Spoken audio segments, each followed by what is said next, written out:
नमस्कार दोस्तों, स्वागत है आपका अपने YouTube चैनल स्टडी विद सूरज में। दोस्तों, आज की इस वीडियो में हम नवपाषाण काल के बारे में समझेंगे कि नवपाषाण काल मध्य पाषाण और पुरापाषाण काल से किस तरीके से डिफरेंट था और नवपाषाण काल में ऐसा क्या हुआ कि ये जो पाषाण काल था वो खत्म हो गया एंड देन अलग अलग तरीके की जो सिविलाइजेशन थी, चाहे सिंधु घाटी सभ्यता हो या दूसरे कोई एम्पायर हो या उससे रिलेटेड उससे पैरेलल कोई सभ्यता है, उनका उभार किस तरीके से हुआ नवपाषाण काल के बाद। सो देखिएगा, बेसिकली नवपाषाण काल जो है उसका जो कालखंड है या टाइम फ्रेम है वो बताया जाता है 10,000 से 3500 ईसा पूर्व के आसपास का। तो यहाँ पर हम पढ़ेंगे कि नवपाषाण काल में क्या डिफरेंस है मध्य पाषाण काल के साथ और जो पूरा पाषाण काल है। बेसिकली आपको अगर समझ नहीं आ रहा कि नवपाषाण, पूरा पाषाण और मध्य पाषाण काल क्या है, तो आपको इस वीडियो का फर्स्ट पार्ट देखना होगा। उसके बाद ही आप समझ पाएंगे कि पाषाण का मतलब क्या होता है, नव का मतलब क्या होता है, मध्य पाषाण काल क्या था एंड पूरा पाषाण काल क्या था, एटसेट्रा। सो इससे पहले मैं वीडियो शुरू करूँ, आपसे एक रिक्वेस्ट है, आप फर्स्ट पार्ट को देखिएगा, देन आपको सेकेंड पार्ट बहुत ही आसानी से समझ आएगा। यहाँ देखिएगा, स्ट्रक्चर जो है इस यूनिट को समझने का, इस टॉपिक को समझने का वो रहेगा। सबसे पहले हम उद्देश्य जानेंगे इस particular topic neolithic age, English में न्यूलिथिक कहते हैं, हिंदी में नवपाषाण काल कहते हैं। तो इस टॉपिक को समझने का उद्देश्य क्या है, फिर प्रस्तावना करेंगे कि भाई आखिरकार नवपाषाण काल क्यों अलग है मध्य पाषाण और पूरा पाषाण काल से। सो बेसिकली आपको एक हिंट दे देता हूँ, एक बेसिक अंडरस्टैंडिंग बता देता हूँ जिससे आप नवपाषाण को समझ सके। तो नव का मतलब बेसिकली नया होता है कि नव, न्यू, एंड पाषाण का मतलब होता है पत्थर। सो स्टोन एज आपने जरूर सुना होगा, पत्थरों वाला कालखंड, जहाँ पर जितने भी औजार, टूल्स वगैरह बनाए जाते थे वो कहीं ना कहीं पत्थरों या फिर जानवरों की हड्डियों से बनाए जाते थे। तो यहाँ पर हम उन्हीं कालखंडों के बारे में पढ़ेंगे। सो जो स्टोन एज है उसे 3 भागों में डिवाइड कर कर हम पढ़ते हैं, Palaeolithic, Mesolithic and Neolithic. Hindi में अगर कहे तो पूरा पाषाण काल, मध्य पाषाण काल और नवपाषाण काल। तो हम पूरा पाषाण काल के बारे में जान चुके हैं, मध्य पाषाण काल के बारे में जान चुके हैं first part of this video में, और अब हम जानेंगे नियोलिथिक या नवपाषाण काल के बारे में। सो यहाँ पर हम नवपाषाण काल की जो अलग अलग साइट्स है उनके बारे में जानेंगे एंड अलग अलग जो खोज हुई है यहाँ पर, कहाँ कहाँ पर एक्सकवेशन हुए हैं, खुदाई हुई है, किस नदियों के किनारे ये जो नवपाषाण काल की साइट्स है वो हमें पाई जाती है, एटसेट्रा, हम यहाँ पर जानेंगे। सो बेसिकली यहाँ पर देखिएगा, हम उत्तर पश्चिमी भारत में देखेंगे नवपाषाण काल की साइट्स, उत्तर भारत, मध्य गंगा की घाटी, पूर्वी भारत, उत्तर पूर्वी भारत, दक्षिण भारत, एटसेट्रा। हम पूरा ही डिटेल्ड में जानेंगे नवपाषाण काल को। और इम्पोर्टेंट कालखंड है, क्यों? क्योंकि यहाँ पर क्या हुआ था, चेंज हुए थे। नवपाषाण काल एक ऐसा कालखंड है जहाँ पर बदलाव हुए। किस तरीके के बदलाव? स्टोन एज जो थी वो खत्म हो चुकी थी नवपाषाण काल के बाद। देखिए, जब हम पूरा पाषाण काल पढ़ते हैं तो पूरा पाषाण काल के बाद एक और पाषाण काल आता है, एक और स्टोन एज आती है जिसे मध्य पाषाण काल कहते हैं। मध्य पाषाण काल के बाद भी एक स्टोन एज आती है जिसे नवपाषाण काल कहते हैं। लेकिन जो नवपाषाण काल है उसके बाद तो कोई कालखंड ही नहीं आया स्टोन एज से रिलेटेड। उसके बाद सीधी जो सभ्यताएं हैं वो आई, सिंधु सरस्वती नदी की सभ्यता, जिसे कॉमनली सिंधु घाटी की सभ्यता या हड़प्पन सभ्यता के नाम से जाना जाता है। देन देखिएगा, उद्देश्य क्या है, आप जान पाएंगे कि नवपाषाण युग क्या है और इसकी क्या विशेषता है, इसे क्यों हम डिफ्रेंशिएट कर पाते हैं पूरा पाषाण और मध्य पाषाण कालखंड से। यहाँ पर हमें क्या क्या पाया जाता है, कौन से टूल्स, औजार वगैरह हमें मिलते हैं इस कालखंड से रिलेटेड, और कौन सी साइट्स है उसके बारे में आप जान पाएंगे। फिर यहाँ पर जो कृषि पद्धति है वो किस तरीके से इंट्रोड्यूस की गई थी उसके बारे में हम समझेंगे। एंड जो नवपाषाण संस्कृति है उसके बारे में प्रादेशिक जो वितरण है पहचान करने का, उसके बारे में जानेंगे।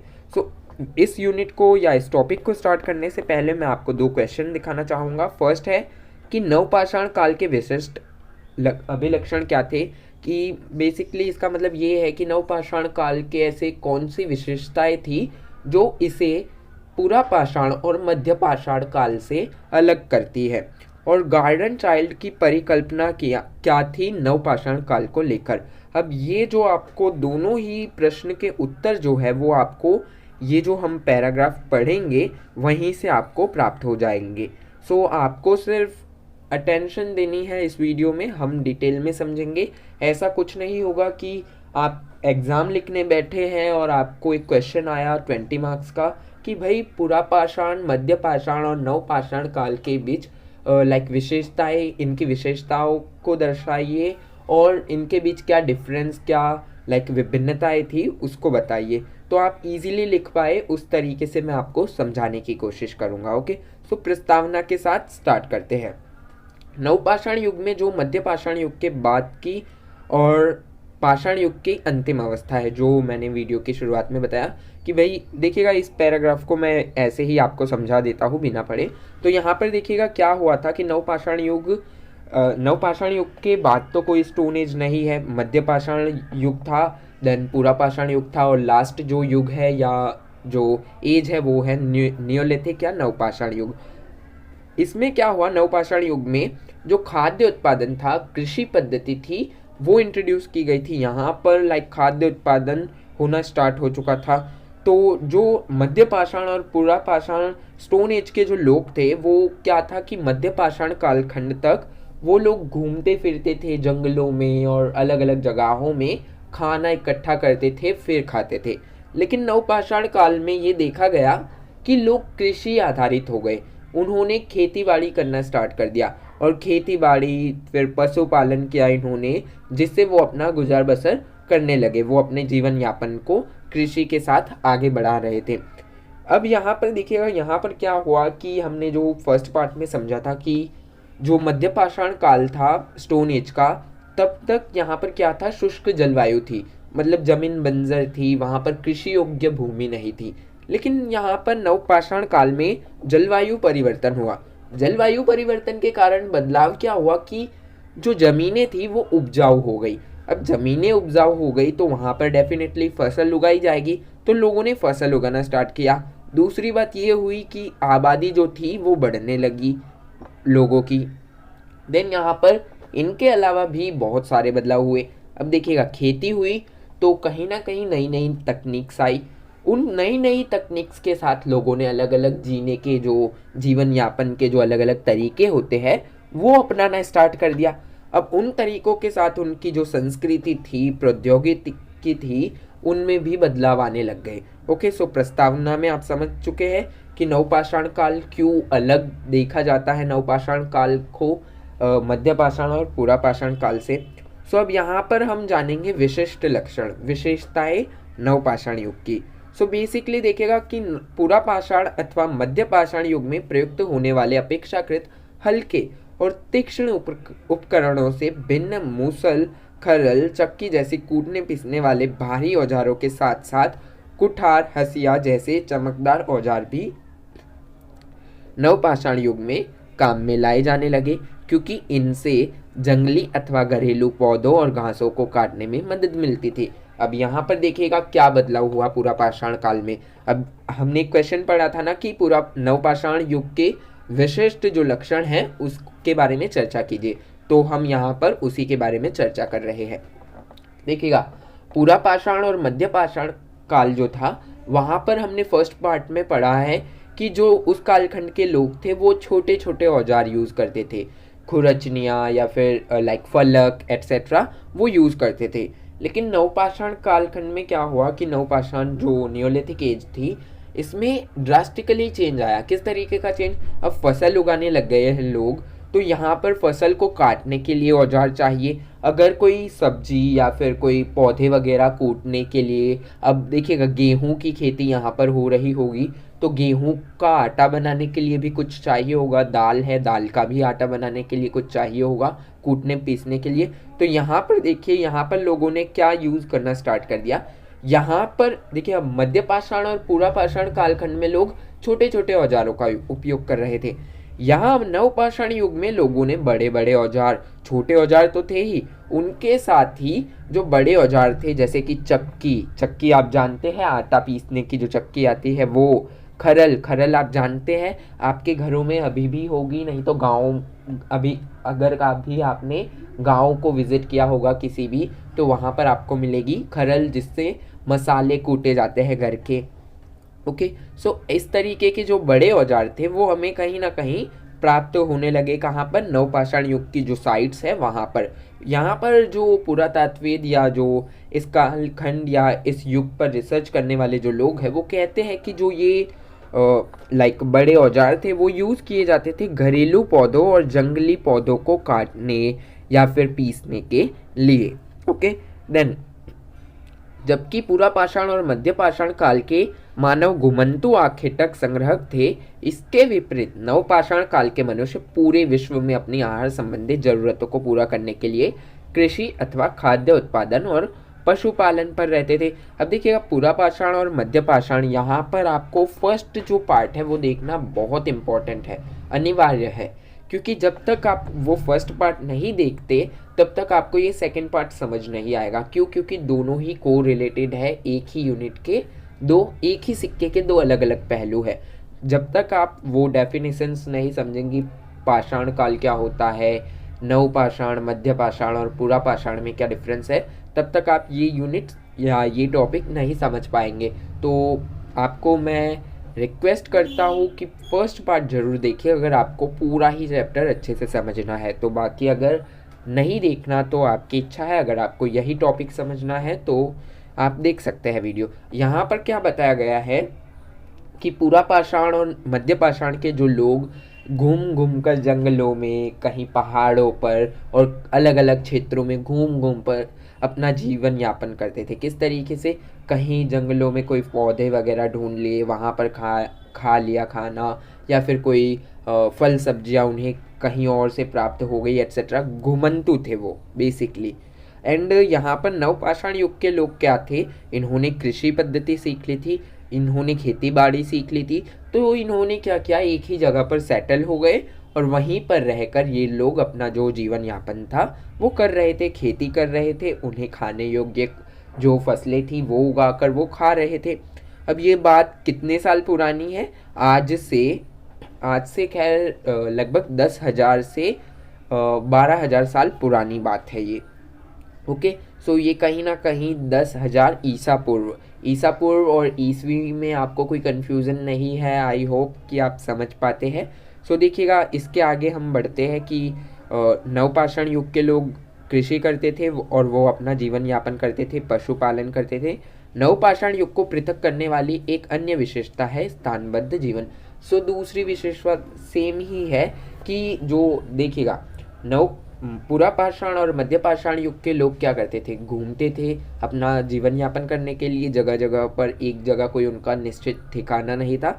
लेकिन जो नवपाषाण युग के लोग थे वो एक ही जगह पर सेटल रहते थे, एक ही जगह पर अपना जीवन यापन करते थे। आज से 10,000 से 3500 वर्ष पूर्व के बीच में कभी पूरे विश्व में लोगों ने बिना किसी प्रत्यक्ष संपर्क के कृषि समुदायों के रूप में बसना शुरू किया और गांवों, कस्बों तथा अंत में नगरों का निर्माण संभव हुआ।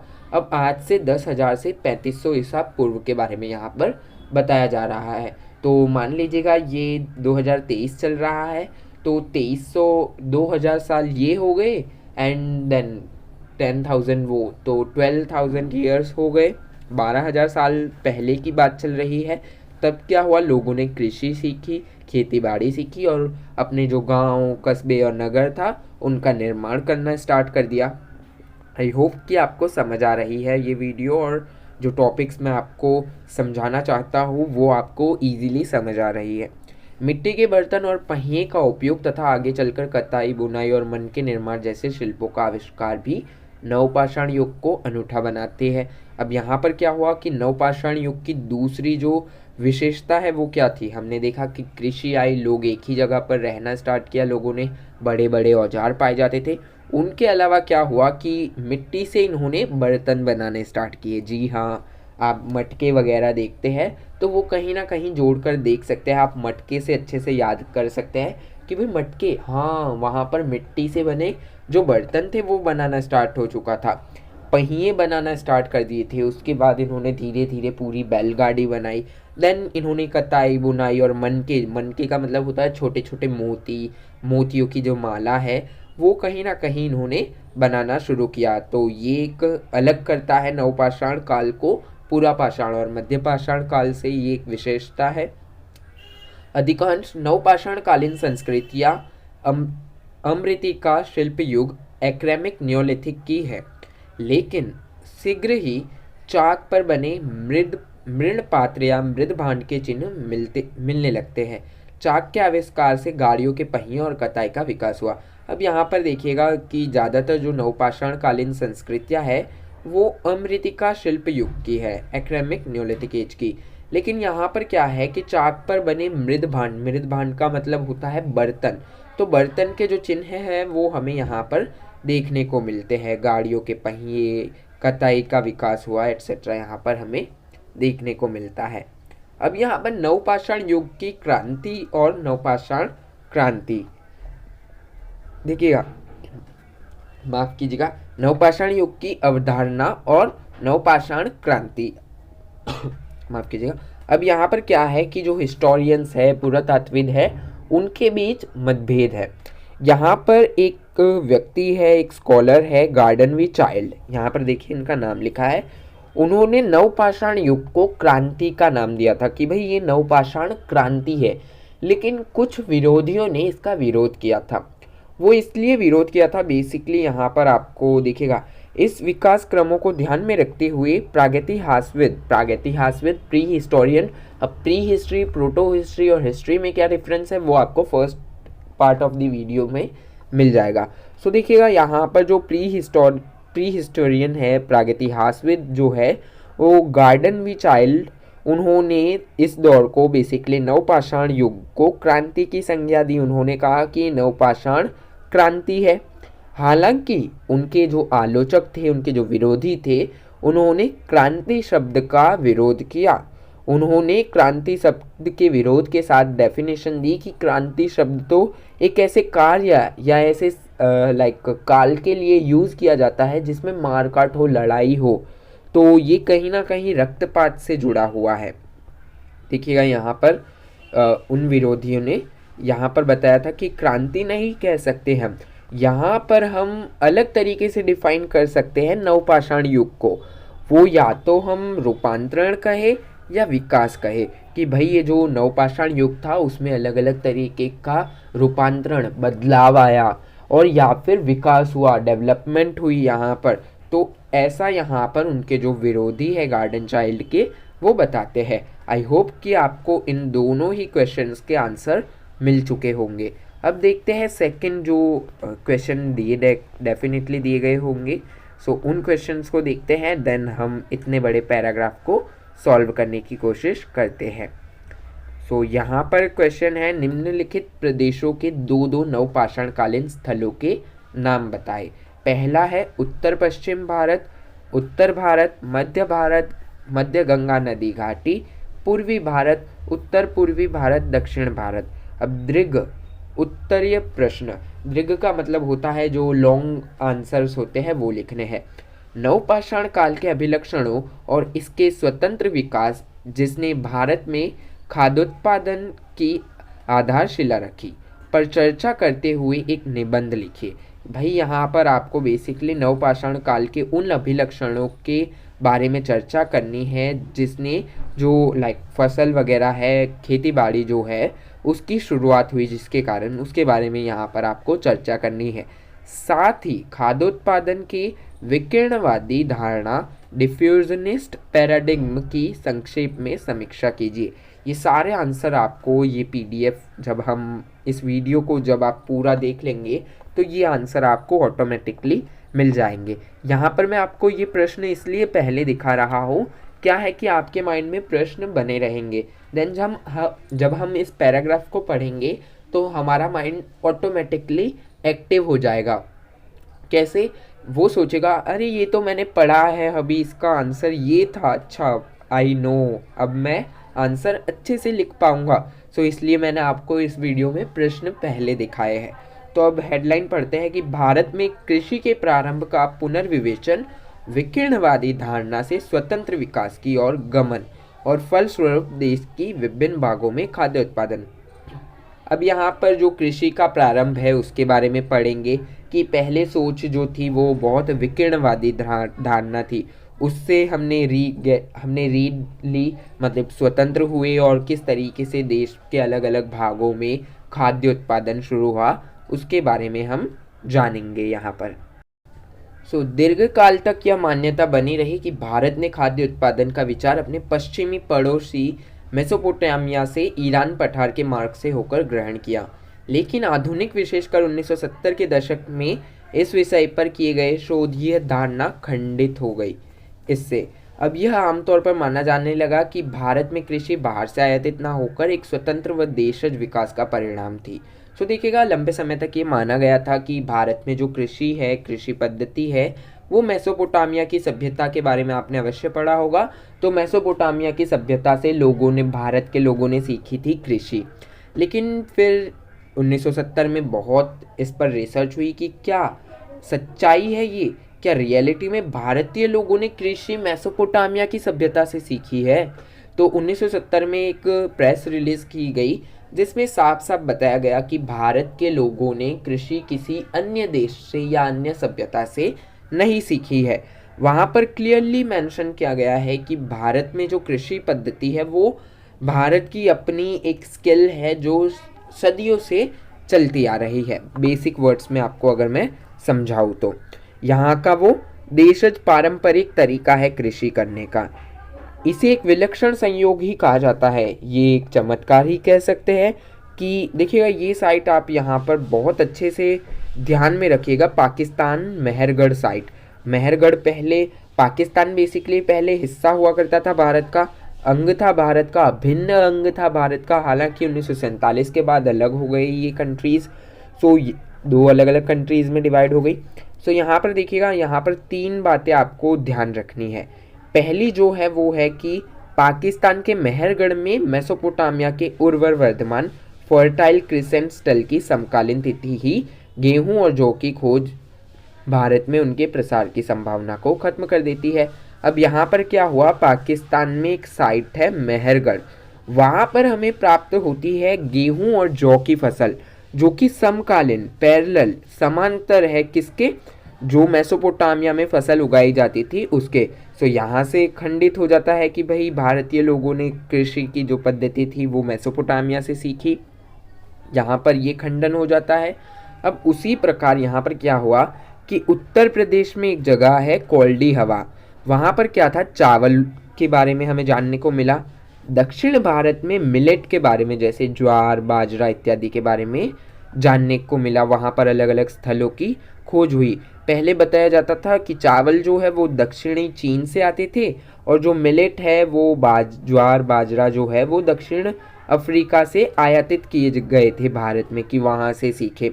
तो अब यहाँ पर जो ये खोज हुई उत्तर प्रदेश के कोल्डी हवा में चावल की, दक्षिण भारत यानी साउथ इंडिया जो है वहाँ पर मिलेट ज्वार बाजरा की, तो यहाँ पर भी प्रश्न चिन्ह हो गया कि भाई हमारे भारत हमारे देश में तो बहुत पहले से ही कृषि है। ओके, देन भारत में खाद्य उत्पादन का सिलसिला ईसा पूर्व 8वीं शताब्दी से लगभग 1000 ईसा पूर्व तक चलता रहा। खाद्य उत्पादन का जो सिलसिला था वो 8वीं शताब्दी से 1000 ईसा पूर्व तक चलता रहा।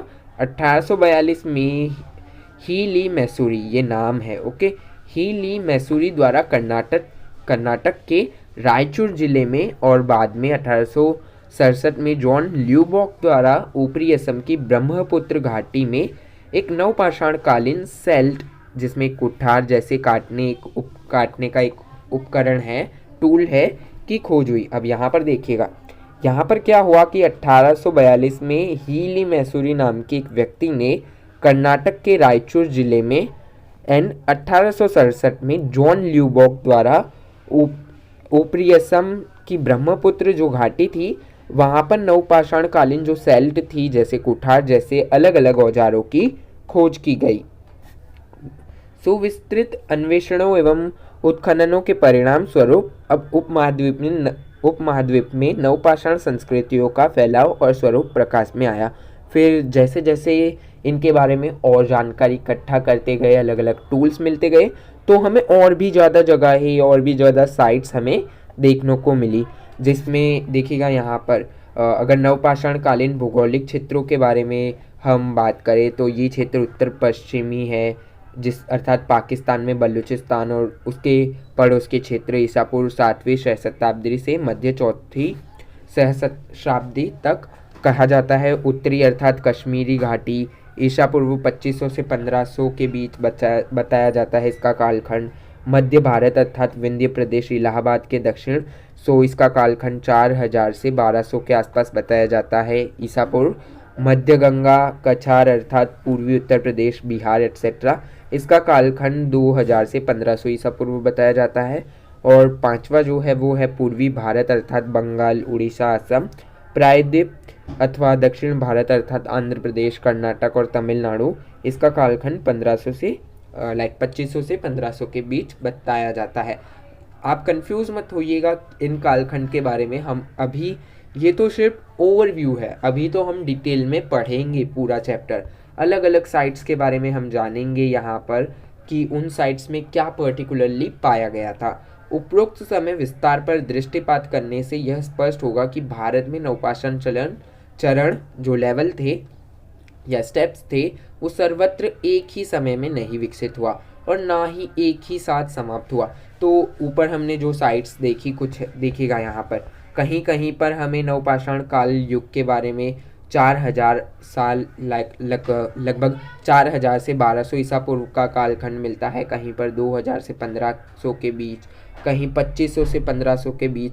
सो इससे हम एक मोटे तौर पर अंदाज़ा लगा सकते हैं कि नवपाषाण युग जो है वो कहीं पर भी एक साथ शुरू भी नहीं हुआ था और कहीं पर भी एक साथ ख़त्म भी नहीं हुआ था। ओके, देन इससे तो हमें ये पता चल गया। वास्तव में ऐसी अनेक नवपाषाण संस्कृतियाँ थी जो तांबे का उपयोग करने वाली हड़प्पा सभ्यता के साथ साथ विद्यमान थी। ईसा पूर्व 2600 से 1900 वर्ष। सो यहाँ पर देखिएगा वास्तव में बहुत सारी इंडियन ऐसी भी साइट्स थी नवपाषाण युग की जो कहीं ना कहीं जुड़ी हुई थी हड़प्पा सभ्यता से। इंडस वैली सिविलाइजेशन जो नेक्स्ट यूनिट में हम पढ़ेंगे, तो इंडस वैली सिविलाइजेशन का कालखंड भी 2600 से 1900 ईसा पूर्व के बीच का बताया जाता है। तो इनके बीच रिलेशनशिप थे। ओके, नवपाषाण संस्कृति का और हड़प्पन संस्कृति का कहीं ना कहीं मेल मिलाप या रिलेशन था। विभिन्न समय विस्तारों वाली इन संस्कृतियों में प्रादेशिक विविधताएं परिलक्षित होती है।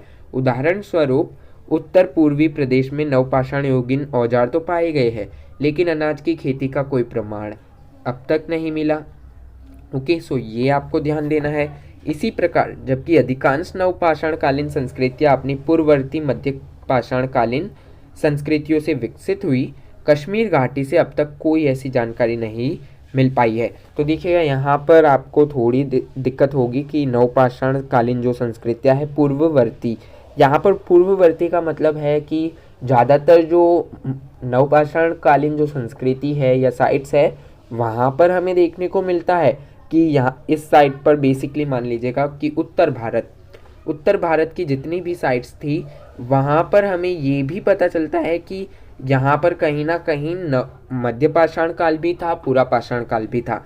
लेकिन कुछ ऐसी साइट है जैसे कि कश्मीर घाटी, वहाँ पर हमें मध्य पाषाण या पूरा पाषाण काल से रिलेटेड कोई चीज़ें नहीं मिलती, कोई औजार नहीं मिलते।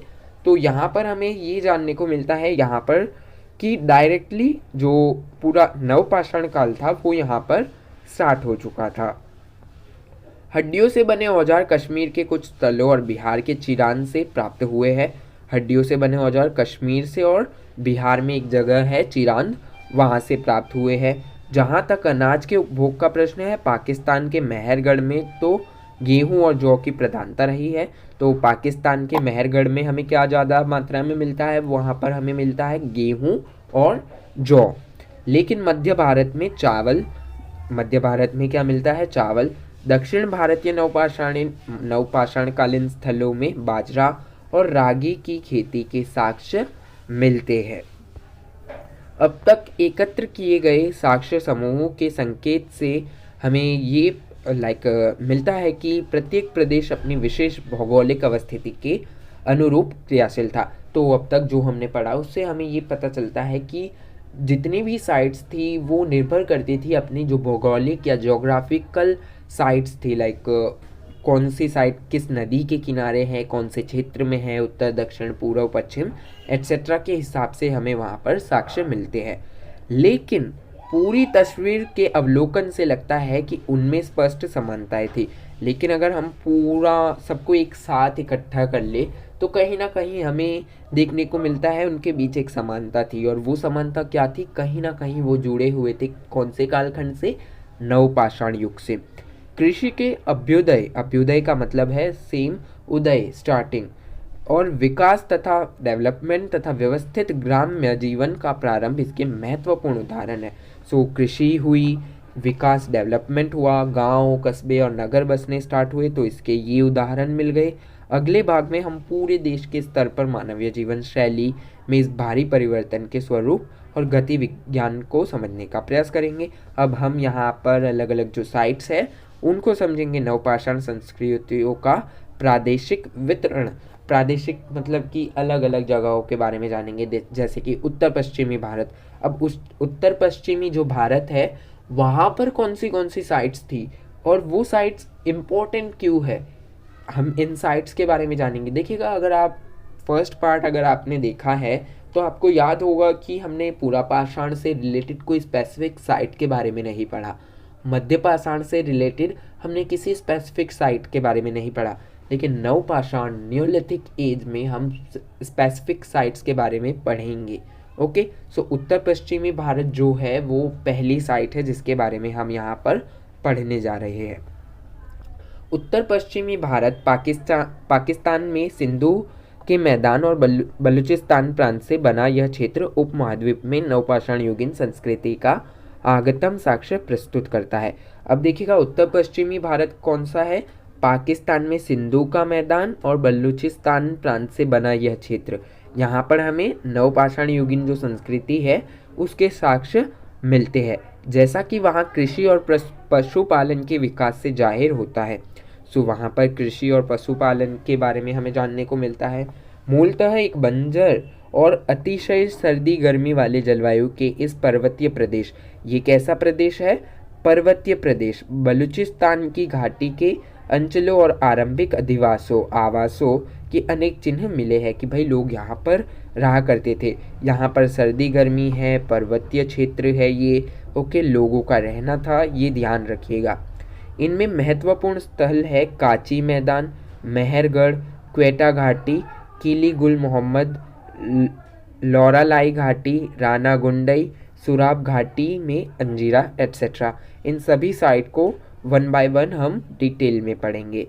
सिंधु के मैदान अपने पुरातात्विक विन्यास में बलूचिस्तान से ठीक विपरीत है। सो देखिएगा, सिंधु के जो मैदान है सिंधु नदी के आसपास, या सिंधु एक क्षेत्र है पाकिस्तान में जो पहले भारत में पड़ता था उसमें, और जो अलग बलूचिस्तान के जो साइट है वहाँ पर हमें कुछ जो डिफरेंस है, कुछ विभिन्नताएं है वो देखने को मिलती है। इस क्षेत्र की जीवन रेखा सिंधु नदी है। सो देखिएगा, इस क्षेत्र में क्या है सबसे इम्पोर्टेंट, सिंधु नदी, जो बहुत ही अस्थिर और बाढ़ वाले विस्तृत कछारी मैदान से होकर बहती है। एक ऐसे क्षेत्र से बहती है जहाँ पर अनस्टेबल क्षेत्र है, वो अनस्टेबल स्फीयर है, बाढ़ वाला क्षेत्र है कि भाई कभी भी बाढ़ आ सकती है, नदी का जल स्तर बढ़ सकता है। नवपाषाण युग के स्थल पश्चिमोत्तर सीमा प्रांत से गुमला, रहमान डेरी, टकराई किला और सराय खोला में तथा पंजाब जलीलपुर में मिलते रहते हैं। फर्स्ट साइट है मेहरगढ़ उपमहाद्वीप। जो मेहरगढ़ उपमहाद्वीप है वहाँ पर गेहूँ, जौ, ढोर, भेड़ और बकरियों पर आधारित कृषि जीवन के आरंभिक साक्ष्य बलूचिस्तान के बोलन नदी के तट पर मेहरगढ़ के स्थल पर प्राप्त होते हैं। अब बेसिकली आपको ज़्यादा ये जो किताबी वर्ड है उससे दूर होकर अगर समझाऊँ तो देखिएगा, बेसिकली मेहरगढ़ जो साइट है वहाँ पर हमें गेहूँ, जौ जो फसल है उनके बारे में जानने को मिलता है। जानवरों में देखें तो ढोर के बारे में आप जानते होंगे, भेड़ बकरियों के बारे में जानने को मिलता है, कृषि जीवन के बारे में साक्ष्य मिलते हैं। और ये भी जानने को मिलता है कि जो बलूचिस्तान से बोलन नदी बहती है उस पर डिपेंड थी मेहरगढ़ साइट। इसका सुविधाजनक कालक्रम, इसका जो कालखंड है वो लगभग 7000 ईसा पूर्व बताया जाता है। अगली 2 से 3 सहस्त्राब्दियों तक इस प्रकार की कृषि बलूचिस्तान तक सीमित प्रतीत होती है। फिर जो जिस प्रकार की कृषि हमें मेहरगढ़ में देखने को मिलती है, तो वो कहीं ना कहीं 2 से 3 सहस्त्राब्दियों तक हमें कहीं और देखने को नहीं मिलती बलूचिस्तान मेहरगढ़ के अलावा। हालांकि इस अवधि के अंत तक यह इसके बड़े भूभाग तक फैल जाती है, लेकिन जब इस साइट का अंत होता है, धीरे धीरे बदलाव आते हैं, डेवलपमेंट होते हैं, तो हमें इस तरीके की कृषि और जो इनका संस्कृति थी वो अलग अलग बड़े बड़े भूभागों में देखने को मिलता है। नवपाषाण युग पर किसी भी विवेचना के लिए मेहरगढ़ की चर्चा अनिवार्य है। अगर नवपाषाण युग के बारे में आप पढ़ रहे हैं बेसिकली भारतीय कॉन्टेक्स्ट में, भारतीय परिप्रेक्ष्य में, तो इसके लिए आपको पाकिस्तान की जो साइट है मेहरगढ़, जो पहले भारत में थी, उसके बारे में जानना आवश्यक है, क्योंकि मेहरगढ़ एक बहुत इम्पोर्टेंट साइट है। इसका कारण केवल ये नहीं है कि इसने इस घटना विशेष के प्राचीनतम साक्ष्य प्रदान किए हैं, बल्कि ये भी है कि यहाँ खुदाइयों के अंतर विषयक वैज्ञानिक दृष्टिकोण तथा परिणामों के नियमित प्रकाशन में हमें वहाँ की नवपाषाण कालीन जीवन पद्धति की बहुत ही साफ तस्वीर प्रदान की है। सो देखिएगा, मेहरगढ़ को जानना इसलिए इम्पोर्टेंट नहीं है कि ये सबसे प्राचीनतम जो कालखंड था उसके बारे में हमें ये जानकारी प्रोवाइड करवाती है, बेसिकली ये बात नहीं है। यहाँ पर क्या है, रिसर्च ज़्यादा हुई है, यहाँ पर खुदाई ज़्यादा हुई है, साक्ष्य ज़्यादा मिले हैं, तो यहाँ से हमें जीवन पद्धति जो थी नवपाषाण कालीन लोगों की, उनके बारे में हमें ज़्यादा जानकारी प्राप्त होती है। इसलिए ये जो मेहरगढ़ साइट है वो मोस्ट इम्पॉर्टेंट की श्रेणी में आती है। इस स्थल पर खुदाइया JF जारिज के नेतृत्व में 1974 में शुरू की गई और 1980 के दशक तथा उसके बाद भी चलती रही। तो देखिए बेसिकली जो मेहरगढ़ साइट है पाकिस्तान की, वहाँ पर JF जारिज ने खुदाई स्टार्ट की थी 1974 में और ये 1980 तक चलती रही और इसके बाद भी चलती रही और आज भी वहाँ पर साक्ष्य ढूंढे जा रहे हैं। इन खुदाइयों ने इस क्षेत्र के ग्राम्य जीवन के विकास और मजबूतीकरण में आबादित निरंतरता का तत्व उजागर किया। तो यहाँ पर हमें ग्रामीण जीवन के बारे में और उनके गुजार बसर जो इनका जीवन यापन था उसके बारे में जानकारी मिलती है। लगभग 200 हेक्टेयर भूमि पर फैला यह भव्य स्थल मेहरगढ़ जो साइट है वो 200 हेक्टेयर में फैला हुआ है। विभिन्न काल की बसावट का साक्ष्य प्रस्तुत करता है। यहाँ पर अलग अलग जो कालखंड है उनकी बसावट के बारे में हमें जानने को मिलता है। इन अवधियों का नामकरण विभिन्न संख्याओं द्वारा किया गया है। तो अलग अलग तरीके से अब अलग अलग जो साइट्स है यहाँ पर अलग अलग सभ्यताओं, अलग अलग कालखंड से जुड़ी साइट्स हमें मिलती है, तो उनको अलग करने के लिए इन्हें अलग अलग नाम और संख्या से देखा जाता है, जैसे MR1, MR2, MR3 इत्यादि। कुल मिलाकर 7 अवधियाँ हैं, 7 MR में इसे डिवाइड किया गया है। 1, 2, 3 ही नवपाषाण कालीन माने जाते हैं। तो अब मेहरगढ़ साइट में जो MR1, MR2, MR3 है वो ही नवपाषाण कालीन साइट के बारे में हमें जानकारी देती है। बाकी जो है वो कहीं ना कहीं दूसरी सभ्यता या दूसरे कालखंड के बारे में जानकारी देती है। इनमें से प्रत्येक की समय सीमा इस प्रकार है।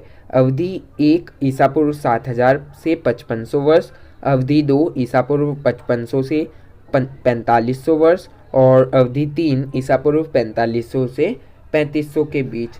ओके, देन बसावट का प्राचीनतम स्तर जो अवधि 1 है, यायावरी पशुचारिता से कृषि कर्म की ओर संक्रमण का काल है। तो पहली अवधि जो है वो कहीं ना कहीं यायावरी पशुचारिता से जोड़ा जाता है इसे। यह अवधि मृतिका शिल्पकालीन थी। इसमें पत्थर के औजार जैसे पॉलिशदार कुठार, छेनी, हाथ की चक्की और लघु पाषाणों, माइक्रोलिथिक तथा हड्डियों के औजार जैसे सुतारी, सुई इत्यादि काम में लाए जाते थे।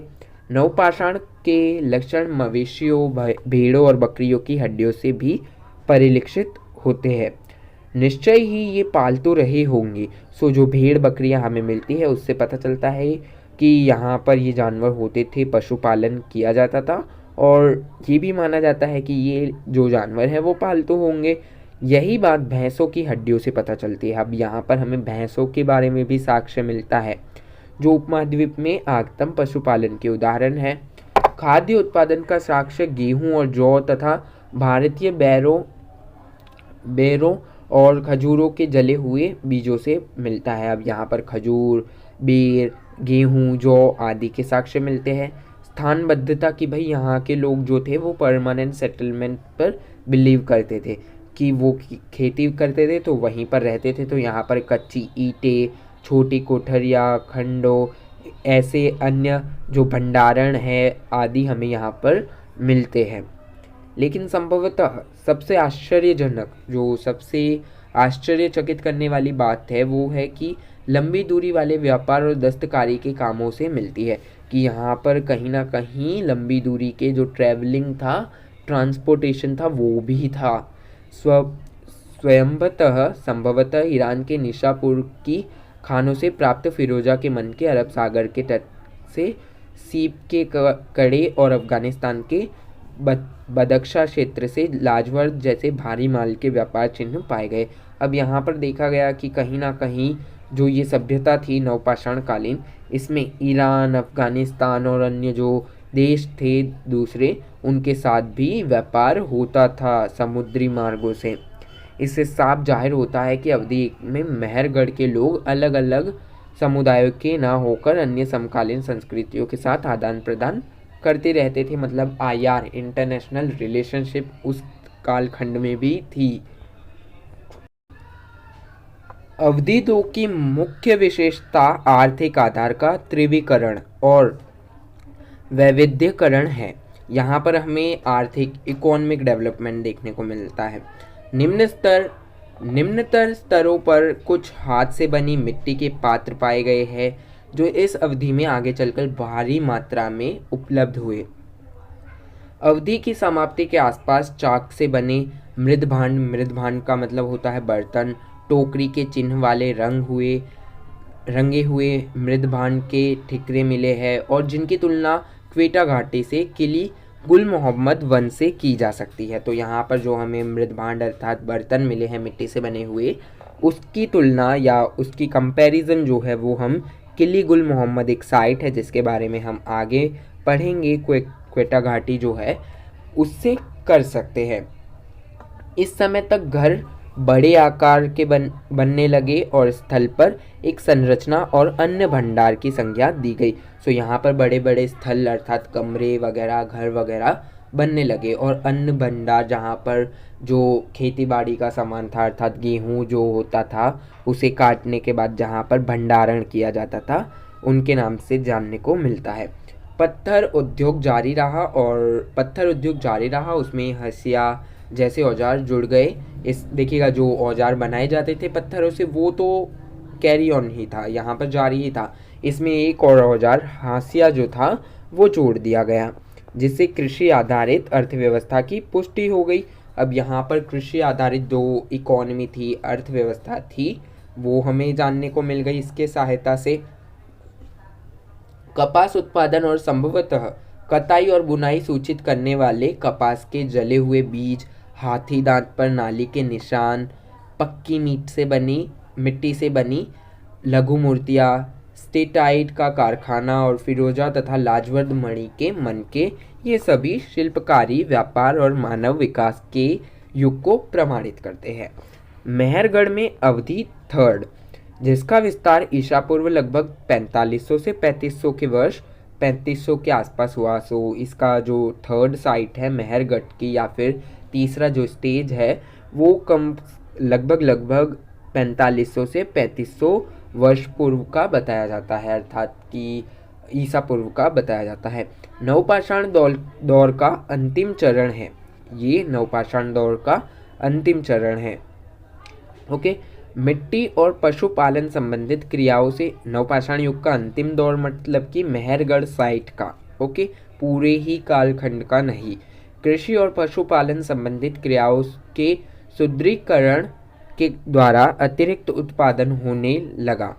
भारी मात्रा में मिट्टी के बर्तन पाए गए जिनमें अधिकांश पर चित्रित भाव है और जो इस अवधि के उत्तर काल में किली गुल मोहम्मद 2nd 3rd से मिलते जुलते हैं। अब यहाँ पर क्या हुआ, लास्ट जो स्टेज था, स्टेज 3rd या अवधि 3, उसमें हमें मिट्टी से बने अधिक जो औजार वगैरह थे, टूल्स वगैरह थे, वो पाए गए। और इसको किससे जोड़कर देखा गया? Kili Gul Mohammad site second and third से। देन फिरोज़ा और लाजवर्द मनी के मनकों और शंख सीपी के टुकड़ों से लंबी दूरी के व्यापारिक पद्धति के निरंतरता का पता चलता है। कुठालियों में पाए गए धातु के चिन्ह और धरातल पर प्राप्त तांबे के पदार्थ से संकेत मिलता है कि नवपाषाण युग में मेहरगढ़ के लोग तांबा गलाना जानते थे। तो यहाँ पर अब हमें थर्ड जो स्टेज है वहाँ पर ये जानने को मिलता है कि जो मेहरगढ़ पाकिस्तान के लोग जो थे, जो पहले भारत की ही साइड थी, वो लोग तांबे का यूज़ जानती थी, क्योंकि कहीं ना कहीं अगर वो तांबा गलाना जानते हैं तो उसका यूज़ भी जानते होंगे। इस अवधि में बड़ी संख्या में पाए जाने वाले सामूहिक कब्रों में ग्राम्य जीवन के सतत विकास की तस्वीर उभरती है और आबादी में बढ़ोतरी का संकेत मिलता है। अब यहाँ पर जो कब्रें थी वो खोदी और वहाँ पर हमने देखा कि लोग मरने के बाद क्या करते थे, फ्यूनरल के बाद बेसिकली, तो उन कब्रों में कुछ सामान छोड़ा जाता था, उससे जीवन यापन के बारे में मिला साक्ष्य। और ये भी जानने को मिला कि यहाँ पर क्या था, जो जनसंख्या थी, आबादी थी, वो भी बढ़ गई थी। देन किली गुल मोहम्मद। अब किली गुल मोहम्मद क्वेटा की घाटी में है। क्वेटा घाटी में किली गुल मोहम्मद का स्थल 1949-51 में junior W a fair service ने नेतृत्व वाली अमेरिकी पुरातात्विक मिशन के द्वारा खोदा गया था। सो अब ये जो साइट है किली गुल मोहम्मद क्वेटा घाटी में जो स्थित है, वो किसके द्वारा? Junior W a fair service ने, जो अमेरिकी पुरातात्विद है, उन्होंने, उनके नेतृत्व वाली एक टीम ने वहाँ पर खुदाई की। बसावट के प्रथम 3 स्तर युग के है। सो ईसा पूर्व लगभग 5000 वर्ष पूर्व अथवा उससे पहले मृतिका विहीन स्थल के रूप में शुरू होने वाले स्थल के निवास ठट्ठर और लेप वाले अथवा कच्चे मकानों में रहते थे। तो पहले हमें यहाँ पर लगभग 5000 ईसा पूर्व का जो कालखंड था किली गुल मोहम्मद साइट में, वहाँ पर हमें ये जानने को मिलता है कि लोग घरों में रहते थे। कैसे घर थे? ठट्ठर या फिर जो लेप होता था, लाइक गाँव में आप अक्सर देखते हैं कि जो गोबर का लेप होता है वो मकानों पर होता था, तो वैसे ही लेप वाले यहाँ पर घर देखने को मिलते हैं। पशुओं, भेड़, बकरी और जंगली गधों के अवशेष प्राप्त होते हैं। और औजारों में लघु पाषाणों के बने औजार, कुछ पिसाई करने वाले औजार, हड्डियों से बनी बैधनिया, स्पैचुला, रंग मिलाने का एक औजार विशेष। स्पैचुला क्या है? एक लाइक रंग को मिक्स करने के लिए एक औजार होता है, जिसके चित्र आपको आगे वीडियो में दिखाऊंगा मैं, आदि भी पाए गए हैं। अवधि सेकंड से अवधि 3 तक का संक्रमण खुरदरे, हाथ से बने और डलिया के चिन्ह वाले मिट्टी के बर्तन से पॉलिशदार चौक से बने सरल ज्यामितिक अभिकल्प डिज़ाइन जिसे कहते हैं वाले मृण पात्रों अर्थात मृदभांड बर्तन की ओर हुए विकास से पता चलता है। अब राणा गुंडाई साइट। अनंबार घाटी में अवस्थित राणा गुंडई बलूची पहाड़ियों और सिंधु के मैदानों के बीच पारिस्थितिकीय अंतर्वर्ती प्रक्षेत्र में पड़ता है। राणा गुंडाई का क्रम ब्रिगेडियर E.J. रॉस द्वारा 1946 में संक्षिप्त खुदाइयों के बाद स्थापित किया गया। सो राणा गुंडाई की जो रिसर्च हुई थी वो किसके नेतृत्व में हुई थी? वो हुई थी ब्रिगेडियर E.J. रॉस द्वारा 1946 में स्टार्ट की गई थी। उसके बाद जो राणा गुंडाई साइट है उसके कुछ महत्वपूर्ण साक्ष्य इनके द्वारा प्रस्तुत किए गए थे। अवधियाँ 1 से 3 नवपाषाण की है। सो राणा गुंडाई में 3 स्टेज है। जो 1 से 3 है वो नवपाषाण काल की बताई जाती है, जिसका कालखंड लगभग 4500 से 3100 ईसा पूर्व बताया जाता है। अवधि 1 के अवशेष एक अर्ध यायावरी समुदाय की उपस्थिति प्रमाणित करते हैं और इसमें हाथ से बने सादे मिट्टी के बर्तन, बैल, भेड़, बकरी जैसे पालतू पशुओं और संभवतः जंगली गधों की अस्थियां पाई गई है। अब यहाँ पर जो बैल, भेड़, बकरी पशु है उनकी और जंगली गधों की जो हड्डियां है वो पाई गई है। पत्थर और हड्डी से बने हुए मिले जुले औजार मिले हैं, साजो सामान मिले हैं, लघु पाषाण वाली चिप्पियाँ, धरे और हड्डी की बैदानियाँ तथा छिद्र वाली सुइयाँ काम में लाई जाती थी। मतलब छेद करने वाले जो औजार होते थे वो हमें यहाँ पर मिलते हैं। अब गुमला साइट। गोमला घाटी में गुमला का स्थल एक छोटे 1 एकड़ वाले शिविर के रूप में शुरू हुआ। अवधि एक मृतिका विहीन थी और उस समय छोटे छोटे पत्थर के टुकड़े, पालतू पशुओं की हड्डियां और बड़े आकार वाले छिछले गड्ढे पकाने भुनने के काम में लाए जाते थे। तो यहाँ पर कुछ ऐसे लाइक गड्ढे मिलते हैं जिसमें लाइक लोग क्या पता कुछ खाना बनाते हो या कुछ सेकते वगैरह हो, उसके काम में लाए जाते थे। यहाँ पर पालतू पशुओं की हड्डियाँ मिलती हैं। मृतिका विहीन क्षेत्र था। अवधि अवधि एक का बता रहे हैं। अवधि दो में क्या था, बड़े पैमाने पर चौक निर्मित और चित्रित मृण पात्र या बर्तन मिले हैं। लघु पाषाण से बने औजार, लघु पाषाण मतलब कि जो बड़े बड़े पत्थर होते थे उनसे बने औजार मिले हैं। सीमित मात्रा में तांबा मिला है। कांसा और पक्की मिट्टी के कड़े, खेल के मोहरे, खिलौने, गाड़ियाँ इत्यादि पशु तथा औरतों के लघु आकृतियाँ बनाई जाने लगी। यहाँ पर हमें ये सब देखने को मिलता है। अब यहाँ पर इस मैप को आप देख लीजिएगा। अगर आप मैप बना के आते हैं अपने आंसर में, अगर आपकी जो ड्राइंग स्किल है वो बढ़िया है तो वेल एंड गुड, आपको अच्छे मार्क्स मिल जाएंगे। सो इस मैप को आप देख लीजिएगा। ओके, सो इस मैप में सारी ही साइट्स है। ये पीडीएफ मैं अपने टेलीग्राम चैनल पर अपलोड कर दूंगा, आप वहाँ से इस पीडीएफ को डाउनलोड कर सकते हैं। अगर आपको कोई कन्फ्यूज़न है कि भाई ये पीडीएफ कौन सा है, तो ये एसओएल का ऑफिशियल पीडीएफ है जो एसओएल की साइट पर भी उपलब्ध है। और अगर वहाँ से आपको डाउनलोड करने में कोई परेशानी हो रही है तो इस पीडीएफ को मैं अपने टेलीग्राम चैनल पर अपलोड कर दूंगा, या फिर आप टेलीग्राम चैनल को ज्वाइन कीजिएगा, वहाँ पर मैसेज डालिएगा कि इस सब्जेक्ट का पीडीएफ भेज दीजिएगा, मैं आपको प्रोवाइड करवा दूंगा। देन रहमान डेयरी। रहमान डेयरी एक साइट है जो 20 हेक्टेयर से भी अधिक भूमि पर फैली हुई है। रहमान डेयरी वृहद स्थल नवपाषाण से कोट डीजी हड़प्पन साइट है, जिसके बारे में आप नेक्स्ट जो यूनिट होगा उसमें पढ़ेंगे।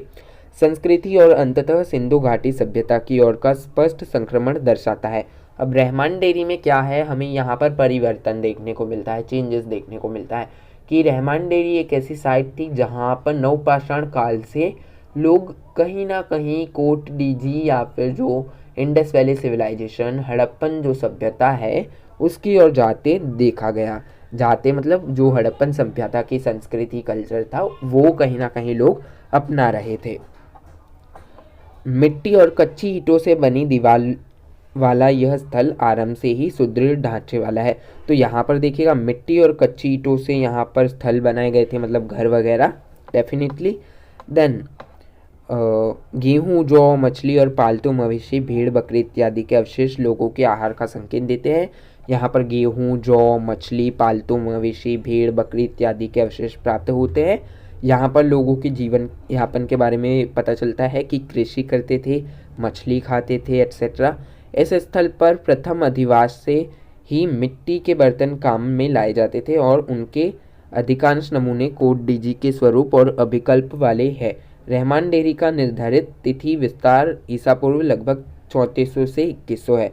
तो अब रहमान डेयरी में क्या था, मिट्टी से बने जो बर्तन थे वो काम में लाए जाते थे, जो कोट डीजी में भी हमें मिलते हैं, और इसका कालखंड बताया जाता है 3400 से 2100 ईसा पूर्व का। अमरी एक साइट है जो सिंध में स्थित है। सिंध मतलब कि पाकिस्तान। सिंध में पूर्व हड़प्पा का एक प्रमुख स्थल है आमरी, जो सिंधु नदी से 2 किलोमीटर दाएं कृष्ट कल्टीवेटेड कछारी मैदान के किनारे अवस्थित है। यह अवधि एक का प्रारंभ ज्यामितिक अभिकल्प वाले हस्तनिर्मित लाल मटमैले मृदभांड, जो काले रंग से बने हैं और जिनमें प्राय लाल रंग की भराई है, से होता है। लोग कच्ची ईंटों से बने मकान में रहते थे और उनके पालतू पशुओं, भेड़, बकरी और गधे के अवशेष पाए गए हैं। अब यहाँ पर जानवरों, देखिएगा जानवरों में बेसिकली अगर आपको कोई अदर जानवर ना याद आए तो भेड़ बकरी ज़रूर लिख दीजिएगा, लेकिन अमरी जो साइट है वहाँ पर गधे तो मिले भी है। यहाँ पर एक नया जानवर देखने को मिल रहा है, गधा। ओके, सो यहाँ पर देखिएगा अगर आपको किसी साइट में जानवर को याद ना आए तो भेड़ बकरी ज़रूर लिख दीजिएगा, क्योंकि वो तो हमने ज़्यादातर साइट्स में देखा ही है। इस स्थल से संग्रह किए गए अन्य पुरातात्विक अवशेष है तांबे के टुकड़े, शंख, पक्की मीट के कड़े, गुलेल के पत्थर और समांतर किनारे वाली धारे। बसावट का नवपाषाण युग जो ईसा पूर्व 4वीं शताब्दी के आरंभ से लेकर मध्य तक शुरू होता है, के बाद एक मध्यावधि चरण और अंततः सिंधु घाटी सभ्यता का चरण है। तो अब यहाँ पर अमरी साइट में क्या देखा गया कि अमरी साइट जो नवपाषाण कालीन थी, तो धीरे धीरे यहाँ पर कहीं ना कहीं देखा जा रहा था कि यहाँ के जो लोग हैं वो डेवलप हो रहे थे और कहीं ना कहीं सिंधु घाटी की सभ्यता जो है उसे एक्सेप्ट कर रहे थे। और ये साइट जो है पाषाण काल जो है, नवपाषाण काल, वो विलुप्त हो रहा था। ओके, आई होप कि आपको समझ आ रही है ये वीडियो। अगली जो महत्वपूर्ण साइट है वो है उत्तर भारत। अब उत्तर भारत में हम कश्मीर घाटी को जब देखते हैं तो कश्मीर घाटी से हमें बहुत सारी नवपाषाण कालीन संस्कृतियों के बारे में या साइट्स के बारे में जानने को मिलता है। अब यहाँ पर उत्तर भारतीय नवपाषाण संस्कृतियों का साक्ष्य मुख्य रूप से कश्मीर घाटी से प्राप्त होता है। और किस नदी के किनारे? झेलम नदी के किनारे हमें बहुत सारे साक्ष्य मिलते हैं और सबूत मिलते हैं, जिसके वजह से हम ये जान पाते हैं कि भाई ये साइट जो है वो कहीं ना कहीं जो नवपाषाण संस्कृति थी या सभ्यता थी या युग था उससे जुड़ी हुई साइट है।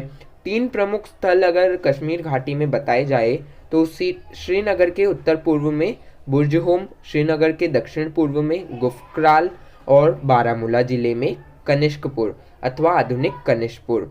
सो देखिएगा 3 महत्वपूर्ण जगहें हैं उत्तर भारत की जिसमें हमें नवपाषाण काल की संस्कृतियों के बारे में जानने को मिलता है। तो पहला है श्रीनगर का उत्तर पूर्वी भाग जिसमें साइट है बुर्जहोम नामक, श्रीनगर का दक्षिण पूर्वी भाग जिसमें गुफक्राल नाम की एक साइट है, और बारामूला एक जिला है कश्मीर में जिसको कनिष्कपुर के नाम से जाना जाता था और आज इसे कनिष्कपुर के नाम से जानते हैं लोग। ओके, सो ये तीनों बहुसंस्कृति वाले स्थल हैं। यहाँ पर एक सभ्यता या एक संस्कृति से रिलेटेड साक्ष्य हमें नहीं मिले। यहाँ पर बहुत सारी जो संस्कृतियाँ हैं, चाहे वो इंडस वैली सिविलाइजेशन हो या फिर नवपाषाण हो, मध्य पाषाण हो या पूरा पाषाण युग हो, उनसे रिलेटेड और अदर जो एम्पायर रहे होंगे 4वीं-5वीं शताब्दी में, सो यहाँ पर अलग अलग संस्कृतियों के सबूत और साक्ष्य हमें यहाँ पर मिलते हैं, जहाँ बहुसंख्यक नवपाषाणीय अवशेष के बाद महापाषाण और ऐतिहासिक कालों के साक्ष्य मिलते हैं। यहाँ पर अलग अलग जो कालखंड थे भारतीय इतिहास के, उनके बारे में हमें यहाँ पर जानकारी प्राप्त होती है। उत्तर भारत की एक प्रमुख विशेषता है पूर्ववर्ती लघु पाषाण या मध्य पाषाण के दौर का अभाव और इस परिघटना का विकास ईसा पूर्व 3500 से 1500 वर्ष के बीच हुआ। 1500 वर्ष अर्थात 1500 ईसा पूर्व के बीच हुआ था। अब यहाँ पर देखिएगा, यहाँ पर क्या है कि जो पूर्ववर्ती लघु पाषाण या जिसे मध्य पाषाण कहते हैं, उस युग से जुड़ी कम ही साक्ष्य हमें यहाँ पर मिलते हैं। सो उत्तर भारत की जो पहली साइट है, सो देखिएगा उत्तर भारत में कश्मीर घाटी पर 3 साइट के बारे में हमने डिस्कशन की, तो उन 3 में से एक जो गुफक्राल है उसके बारे में चर्चा करते हैं। गुफक्राल का शाब्दिक अर्थ है कुम्हार की गुफा।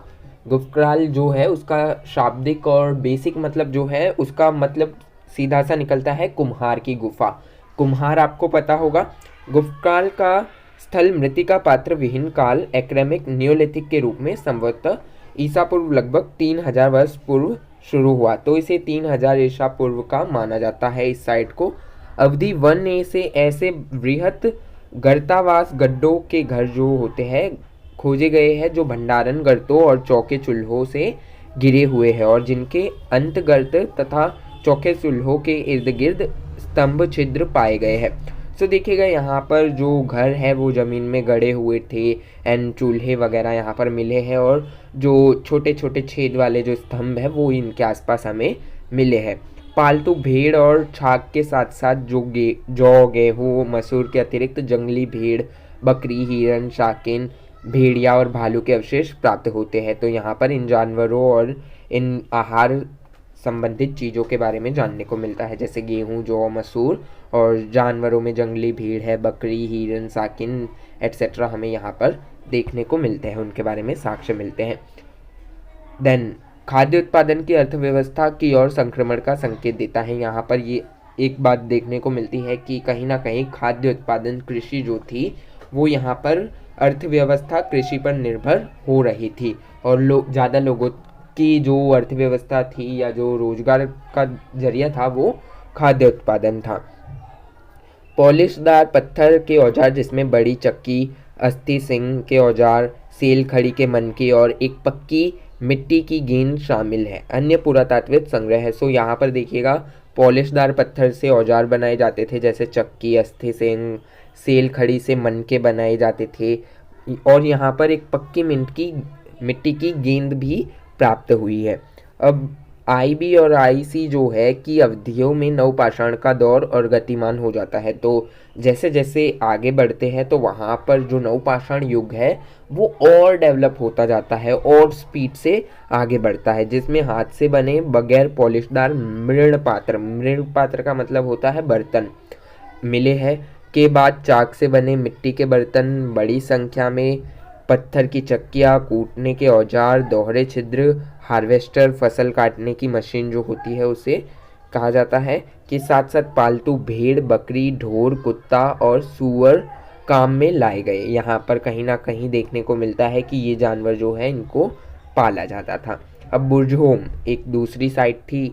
ओके, सो बुर्जहोम के नवपाषाण कालीन लोग लगभग 2700 ईसा पूर्व से झील के किनारे गोलाकार अथवा अंडाकार गर्तावासों में रहते थे। तो बुर्जहोम का जो टाइम फ्रेम है या फिर कालखंड है वो 2700 ईसा पूर्व बताया गया है। देखिएगा यहाँ पर आपको टाइम फ्रेम इम्पोर्टेंटली याद रखना है। गुफ्ट्राल का बताया गया है 3000 ईसा पूर्व का, और जो बुर्जहोम है उसका 2700 ईसा पूर्व का। टाइम फ्रेम बहुत अच्छे से याद रखना है।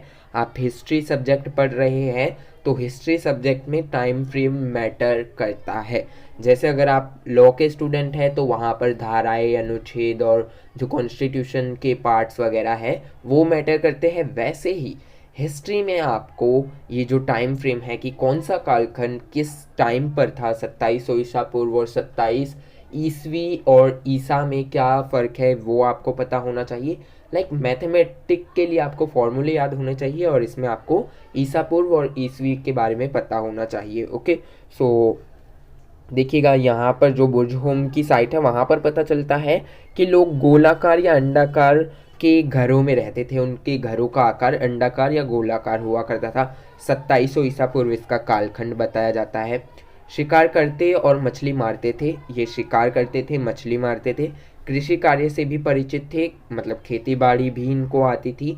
देन गर्त निवास के पार्श्व मतलब पीछे, दीवाल, पंख, गीली मिट्टी, पंख का मतलब होता है गीली मिट्टी से पुते होते थे, मतलब कि दीवारें जो है वो गीली मिट्टी से लेपी जाती थी, प्लास्टर किया जाता था दीवारों पर। और बड़े गर्त के जाने के लिए निशानियों और सीढ़ियों का इस्तेमाल करते थे, मतलब एक मंजिल से दूसरी मंजिल के ऊपर जाने के लिए सीढ़ियों का उपयोग यहाँ पर देखा गया। इन गर्त निवासों के समीप पशुओं की हड्डियाँ, पत्थर और हड्डी से बने औजारों को रखने के लिए भंडार गर्त पाए गए हैं।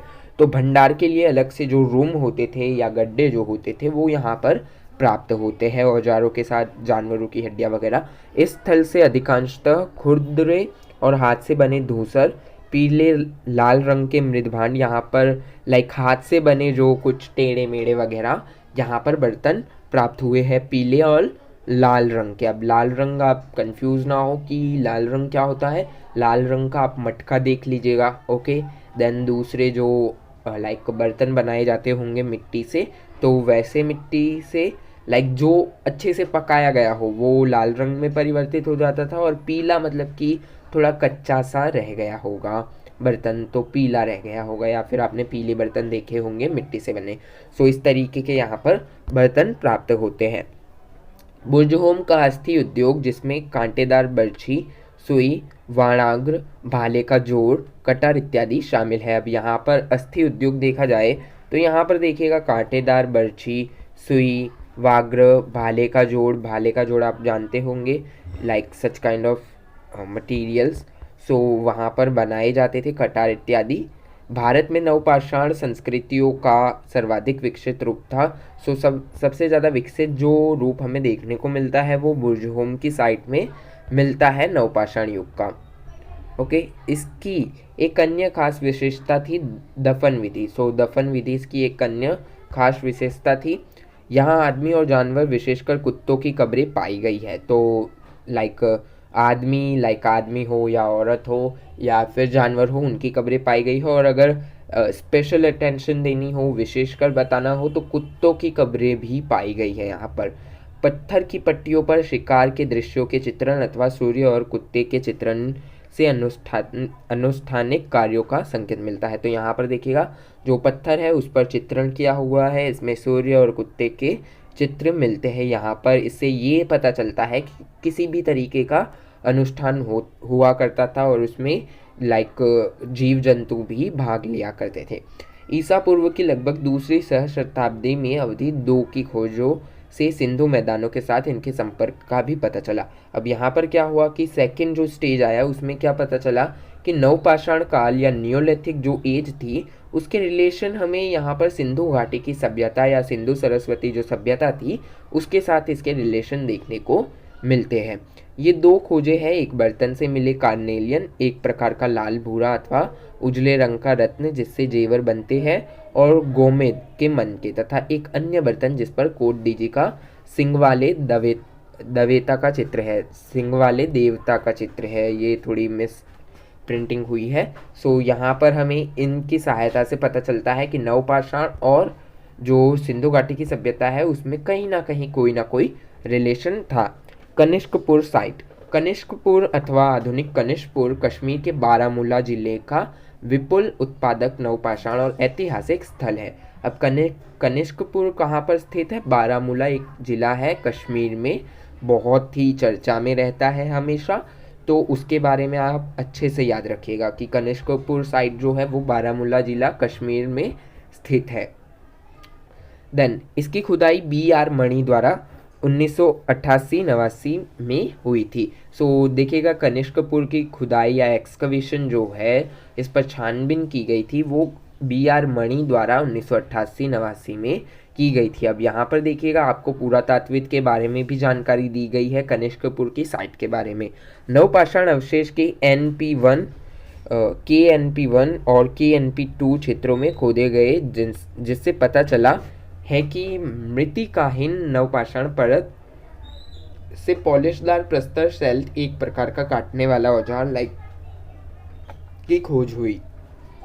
यहाँ पर देखिएगा, यहाँ पर जो साइट्स है और जो एक्सकवेशन हुआ है, खुदाई हुई है, उसे 2 भागों में बांटा है, NP लाइक KNP1 और KNP2 में। ओके, सो अब यहाँ पर हमें क्या प्राप्त होता है, लाइक कोई औजार प्राप्त होता है जिससे कुछ काटा जाता था। नवपाषाण कालीन गतिविधियों के मजबूतीकरण का निष्कर्ष अवधि 2 दूसरा जब स्टेट है उससे मृत्तिका नवपाषाण स्थल से निकाला जा सकता है। स्तंभ चित्रों के साथ 4 क्रमिक फर्श स्तर NP1 में खुदाई KNP1 से खुदाई से प्राप्त हुए। ये आयताकार घरों के हिस्से हैं जिनकी छतें संभवतः छाजन वाली थी। तो अब यहाँ पर देखिएगा जो कनिष्कपुर है यहाँ पर आयताकार घर मिलते हैं। ओके, आयताकार और जिसकी छतें संभवतः कैसी है? छाजन वाली। औजारों में 5 हड्डी वाली बैदनिया और 6 पॉलिशदार प्रस्तर सेल्ट मिले हैं। प्रस्तर का मतलब होता है पत्थर के जो सेल्ट है वो मिले हैं। हाथ और चौक दोनों से बनी मिट्टी के बर्तन पाए गए हैं। तो फिर यहाँ पर कहीं ना कहीं चौक और हाथ दोनों से बने मिट्टी के बर्तन पाए गए हैं। एंड तथा मध्यम से मोटी बनावट वाले उत्तम कोटि के भूरे मृण पात्र, मतलब अच्छे से पके हुए अच्छे एकदम परफेक्ट जो बर्तन हैं वो मिले हैं। खुरदुरे भूरे मृदभान, खुरदुरे भूरे जो बर्तन हैं वो प्राप्त हुए हैं। देन लाल बर्तन प्राप्त हुए हैं। पॉलिशदार काले मृदभान हमें प्राप्त हुए हैं। इसके महत्वपूर्ण नमूने आज भी मौजूद हैं जो जौ गेहूं के उपभोग के साथ साथ पालतू भेड़ और बकरी के साक्ष्य भी मिले हैं।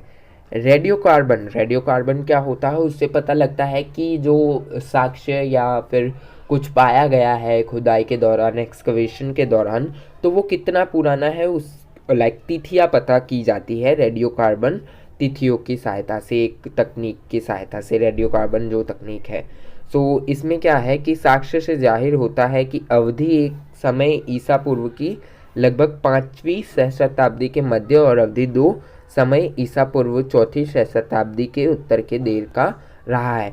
तो अब यहाँ पर अवधि जो फर्स्ट स्टेज है उसका टाइम क्या बताया गया है? 5वीं सहस्राब्दी, और दूसरी अवधि या दूसरा स्टेज जो है उसे चौथी सहस्राब्दी बताया गया है। अब Madhya Bharat, middle India, okay. Then मध्य भारतीय नवपाषाण केंद्र मोटे तौर पर उत्तर और मध्य प्रदेश के विंध्य और कैमूर की पर्वत श्रेणियां, अर्थात वे इलाके हैं जिनकी परिधि पर उत्तर गंगा नदी और दक्षिण में सोन नदी है। सो देखिएगा, मध्य भारत में आपको दो बातें याद रखनी है, मध्य प्रदेश और उत्तर प्रदेश, दो जगहों पर ये हमें पाया गया है। मध्य भारत के जो साक्ष्य है वो हमें दो जगहों पर पाए गए हैं, उत्तर एंड मध्य प्रदेश। अब यहाँ पर दो नदियाँ भी याद रखनी है, पहली उत्तर में गंगा नदी और दक्षिण में सोन नदी। होप कि आपको समझ आ रहा है। देन महत्वपूर्ण नवपाषाण स्थल जो मध्य भारत के जो महत्वपूर्ण नवपाषाण कालीन स्थल है वो है इलाहाबाद जिला में कोल्डी हवा। इलाहाबाद आप जानते हैं जिसे अब प्रयागराज के नाम से जाना जाता है, उसका नाम चेंज कर दिया गया है माननीय उत्तर प्रदेश सरकार द्वारा। सो इलाहाबाद जिला जो प्रयागराज जिला में स्थित है, कोल्डी हवा साइट, महागारा, मिर्जापुर जिले में सिंदूरिया और मध्य प्रदेश के सिद्धि जिले में कुंजुन। सो ओके, आपको साइट्स पता चल गई। उत्तर प्रदेश के संत कबीर नगर जिले में लहुरा देव से मिट्टी के बर्तनों के सबसे पुराने प्रमाण मिले हैं। अब उत्तर प्रदेश के कबीर नगर जिला जो है, संत कबीर नगर जिला, जिसमें एक जगह है लहुरा देव, वहाँ से हमें मिट्टी के सबसे पुराने या ओल्ड जो प्रमाण हैं वो मिले हैं, जिनकी तिथि लगभग 7000 ईसा पूर्व बताई गई है। अब देखिएगा, सबसे पुराने अगर ये कह रहे हैं तो इसकी तिथि पर आप एक बार नज़र दौड़ाइए, 7000 ईसा पूर्व। 7000 ईसा पूर्व, अब तक हमने दो साइट्स के बारे में पढ़ा, दोनों में ही हमें लगभग 3000 ईसा पूर्व तक की जानकारी प्राप्त हुई, लेकिन इस साइट में हमें 7000 ईसा पूर्व तक की जानकारी मिलती है। इस क्षेत्र में नवपाषाण युग की तिथियों को लेकर समस्या रही है, तो नवपाषाण जो न्योलिथिक एज है उसकी जो डेट्स है उसको लेकर यहाँ पर हमेशा कन्फ्यूजन बनी रही है। कुछ विद्वानों के अनुसार कोल्डी हवा में नवपाषाण संस्कृति का अभ्युदय ईसा पूर्व, मतलब अभ्युदय का मतलब होता है शुरुआत या फिर सूर्योदय, पूर्वा ईसा पूर्व लगभग 7000 वर्ष है। सो कुछ जो स्कॉलर्स है, पुरातत्वविद है, वो मानते हैं कि जो कोल्डी हवा जगह है वहाँ पर नवपाषाण युग जो है वो 7000 ईसा पूर्व पहले ही बसाना शुरू हो चुका था, जबकि कुछ अन्य विद्वानों ने इसे ईसा पूर्व 7000 से 2500 के बीच अथवा ईसा पूर्व 3500 से 1250 वर्ष के बीच माना। तो कुछ का मानना है कि ये 2500 ईसा पूर्व के बीच का कालखंड है, कोई मानता है 3500 से 1200 ईसा पूर्व के बीच का कालखंड। अब कोल्डी हवा जो है उत्तर प्रदेश की बेलन घाटी में अवस्थित कोल्डी हवा से मध्य पाषाण युग तक का समृद्ध प्रागैतिहासिक प्री हिस्टोरिक सिलसिला है। सो देखिएगा, कोल्डी हवा में हमें सिर्फ नवपाषाण या नियोलिथिक जो एज है उससे रिलेटेड जानकारी नहीं मिलती, यहाँ पर हमें प्रागैतिहासिक जो हिस्ट्री है, प्रागैतिहासिक जो कालखंड है उसके बारे में भी जानने को मिलता है। प्रागैतिहासिक का मतलब क्या होता है वो जानने के लिए आपको फर्स्ट पार्ट देखना पड़ेगा। क्या है ना, अगर मैं अगेन एंड अगेन आपको यहाँ पर जो टर्म्स है वो रिपीट करता जाऊँगा, वीडियो ज़्यादा लंबी हो जाएगी। तो अगर आपने फर्स्ट पार्ट नहीं देखा है तो आपसे रिक्वेस्ट रहेगी कि फर्स्ट पार्ट देख लीजिएगा। यह स्थल चावल की खेती ओरिजा सतीवा के बारे में शुरुआती प्रमाण प्रदान करने की संभावना प्रस्तुत करता है। अब यहाँ पर कोल्डी हवा में हमें क्या जानकारी मिलती है, चावल की खेती के बारे में। ओके, बेसिकली यही आपको जानना है। और इसका टाइम या फिर जो कालखंड है वो बताया जाता है 6500 ईसा पूर्व का। घरेलू उपयोग के अनुकूलित चावल का आगमन कोल्डी हवा के धातु मुक्त स्तर से होता है और यह ठट्ठर और लेप वाले ग्रहों, पॉलिशदार पत्थर के सेल्ट, अति लघु प्रस्तरों तथा 3 प्रकार की हस्तनिर्मित बर्तनों, रज्जू जिसे रस्सी, चिन्हित व उत्कीर्ण बर्तनों, दोनों तरफ गैरिक पट्टी वाले बर्तन और बिना पॉलिश वाले काले और लाल बर्तन का स्थल है। अब यहाँ पर 3 प्रकार के बर्तन मिलते हैं जिनको अभी यहाँ पर पढ़ा, चावल मिलता है एट्सेट्रा। ओके, चावल की भूसी बर्तन की मिट्टी में लगा दी गई है। अब यहाँ पर देखिएगा क्या हुआ कि आपने अगर कभी खेतों में देखा होगा चावल को जब मशीन से निकलते हैं, आजकल तो खैर मशीन से क्लीन किया जाता है। चावल भी भूसे के अंदर होते हैं, तो उसका जो भूसा बचता था, जिसे भूसी कहा गया है यहाँ पर, तो उसका जो वेस्ट बचता था उसे मिट्टी के बर्तन में लगा दिया जाता था। उससे क्या होता था, डिज़ाइन बन जाती थी। लाइक जो वेस्ट है वो भी, उसका भी सदुपयोग, वेल यूज़ किया जाता था, रिसाइकल किया जाता था। लघु पात्र और लघु पाषाण और नवपाषाण में तालमेल होने के साक्ष्य है। अब यहाँ पर कहीं ना कहीं देखा जाता है कि मध्य पाषाण या लघु पाषाण जो है उनके रिलेशन थे यहाँ पर, मतलब कि एक ख़त्म हुआ और दूसरे की शुरुआत हुई। धार वाले धार वाले औजार शल्क नवचक्रादार वस्तुओं के साथ साथ पॉलिशदार और सान चढ़ा कुठार, सेल्ट, चक्कियों और मुसले पाए गए हैं। पशुपालन का साक्ष्य मिला है, जिसमें पशुओं को अगर देखा जाए तो भेड़, बकरी और हिरन की अस्थियों से हमें जानकारी मिलती है कि भाई यहाँ पर भी पशुपालन होता था। मछली मारने के साक्ष्य मिले हैं। समुद्री कच्छपों और मछलियों की अस्थियाँ मिली है। Then G.R.. शर्मा ने कोल्डी हवा में चावल की खेती का समय लगभग 5500 वर्ष ईसा पूर्व बतलाया है। तो जी.आर. शर्मा ने बताया है कि भाई जो चावल की खेती है वो लगभग 5500 ईसा पूर्व पहले यहाँ पर स्टार्ट हो चुकी थी। F.R. ऑल्चिन और D.K. चक्रवर्ती जैसे अन्य विद्वान मानते हैं कि नवीन साक्ष्यों के आधार पर इन तिथियों की फिर से जांच करने की ज़रूरत है। फिर कुछ स्कॉलर्स हैं जैसे H.R. ऑल्चिव and D.K. चक्रवर्ती, जो कहते हैं कि जो नई तिथियाँ या नए जो हमें एविडेंसेस साक्ष्य मिले हैं उनके आधार पर अब ये तिथियाँ जो है, जो कह रहे हैं 5500 ईसा पूर्व एक्सेट्रा, उसके बारे में और जानकारी इकट्ठा करने का समय आ गया है। लेकिन इस बात पर सहमति है कि चावल की खेती एक देशज, लेकिन इस बात पर सहमति है, सभी अग्री है कि जो चावल की खेती है वो कहीं बाहर से, चाइना वगैरह से नहीं सीखी है भारतीय लोगों ने, वो यहीं पर उगाई जाती थी हमारे जो पूर्वज थे उनके द्वारा। हिमयुग हिम से तो आपको पता चल रहा होगा, अगर आपने एक मूवी देखी हो, मूवी का नाम था तकदीर वाला, उसमें जो यमराज नीचे आते हैं धरती पर वो कहते हैं हिम क्रीम। सो हिम से आपको जग जाहिर है कि बर्फ वाला युग, ठंडा युग, हिम युग के बाद की परिघटना थी, जो स्वतंत्र रूप से मध्य भारत में प्रारंभ हुई और जिसकी काल अवधि कोल्डी हवा में ईसा पूर्व 5वीं सहस्राब्दी मानी जा सकती है। महागारा जो साइट है वो बेलन नदी के विपरीत तट पर स्थित है। महागारा के साथ आपको बेलन नदी ऐड करनी है। ओके, यहाँ पर ऐड करते जाइए। महागारा से भी चावल की खेती के हमें साक्ष्य मिलते हैं, जिसे ओरिजा सतीवा के नाम से जाना जाता है, के प्रारंभिक प्रमाण मिलते हैं। प्राय महागारा से हड्डियों से बने कुछ उपकरण, अब यहाँ पर पत्थरों से नहीं, हड्डियों से बने, चाहे वो जानवरों की हड्डी हो या फिर अदर किसी भी तरीके की हड्डी हो, चाहे क्या पता मानव हड्डियाँ हो, तो उनसे बने जो औजार या उपकरण हैं वो प्राप्त होते हैं। साथ ही मध्य पाषाण और नवपाषाण कालीन कई औजार मिले हैं, जो कैल्सेडनी, एक मूल्यवान पत्थर, एक बहुत ही प्रीशियस या इम्पोर्टेंट पत्थर था कैल्सेडनी।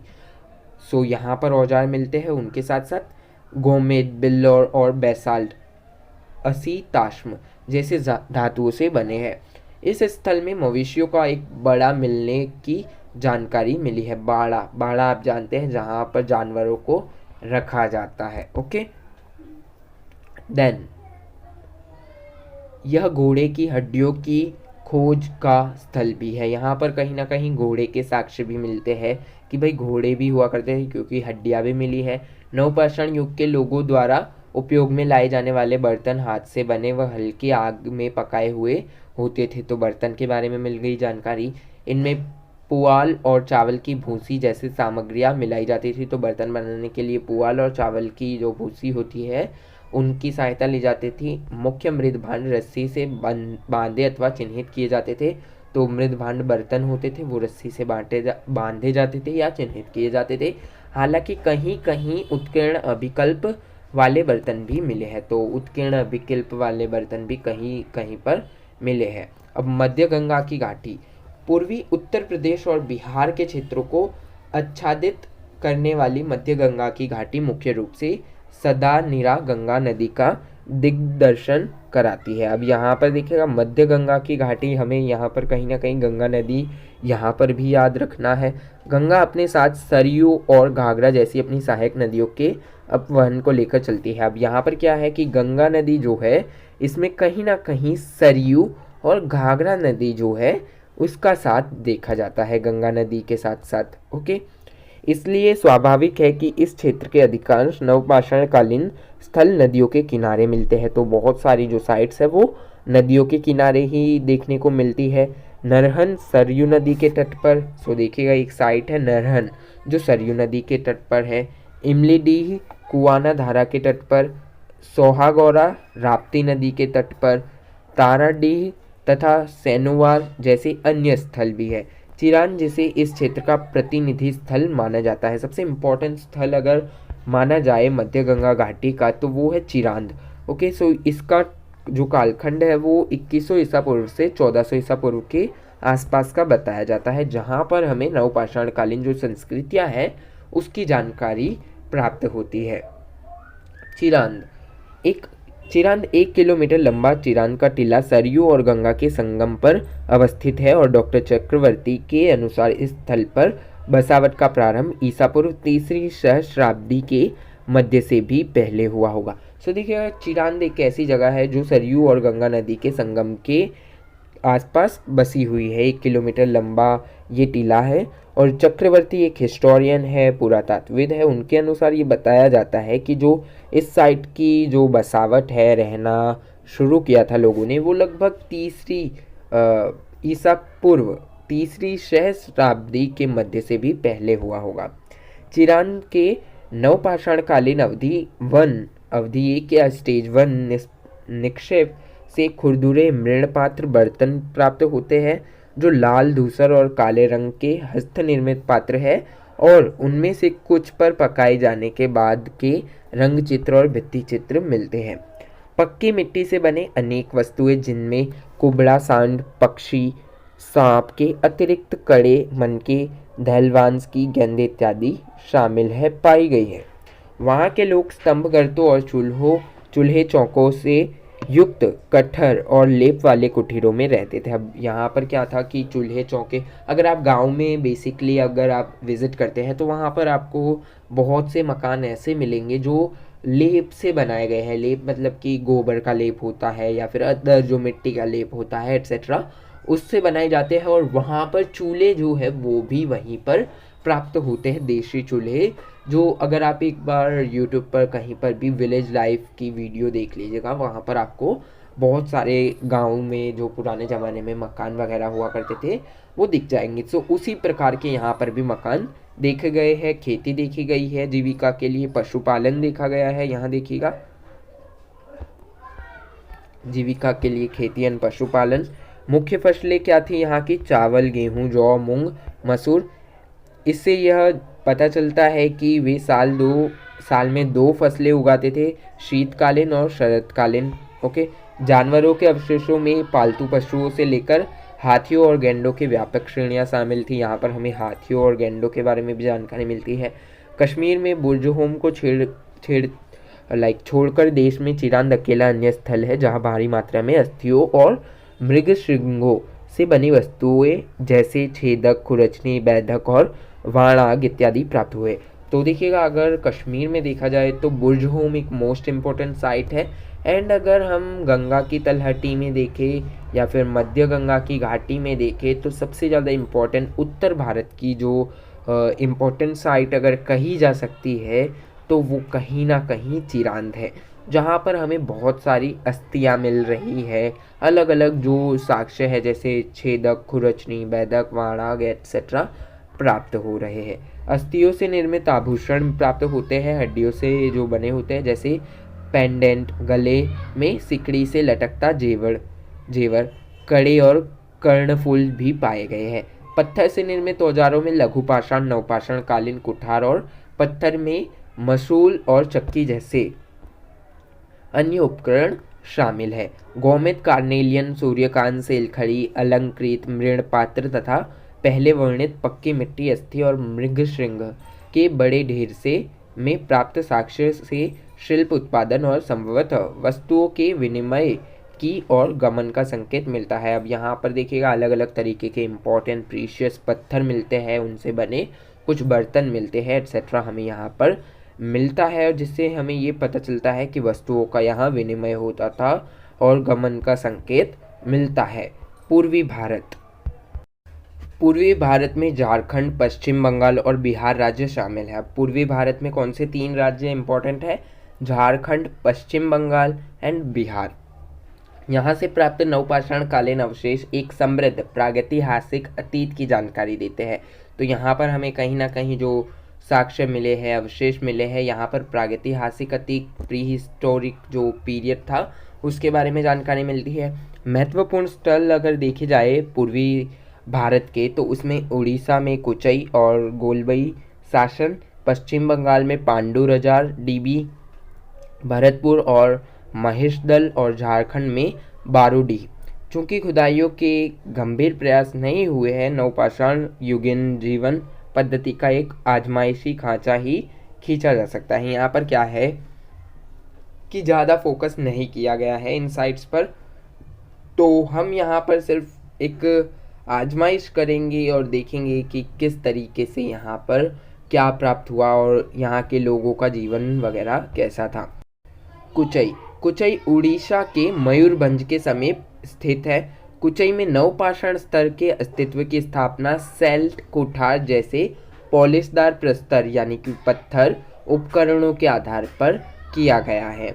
अब गोलबई शासन। गोलबई शासन मंदाकिनी नदी के दाएं किनारे पर अवस्थित या स्थित गोलबई शासन के स्थल की खुदाई 1990-92 के बीच हुई। इस स्थल पर अवधि 2 नवपाषाणीय है और अनेक हल्का लाल और धूसर रंग के हस्त निर्मित मिट्टी के पात्र, मिट्टी से बने बर्तन या फिर अलग जो औजार या फिर कुछ हुआ करता था वो प्राप्त हुए हैं। इन पात्रों पर रस्सी अथवा कछुए की खोल की छापों के साथ हड्डियों के काम में लिए गए टुकड़े और फर्श तथा स्तंभ गर्तों के निशान प्राप्त हुए हैं। पांडुरजार डोभी। अजय घाटी में पांडुरजार ढीबी पहला स्थल है जो ताम्र पाषाण काल जैसे बाद के विकास क्रम का नवपाषाणीय आधार दर्शाता है। इस स्थल की खुदाइयाँ अवधि 1 को नवपाषाणीय दौर के निवास से जोड़ती है।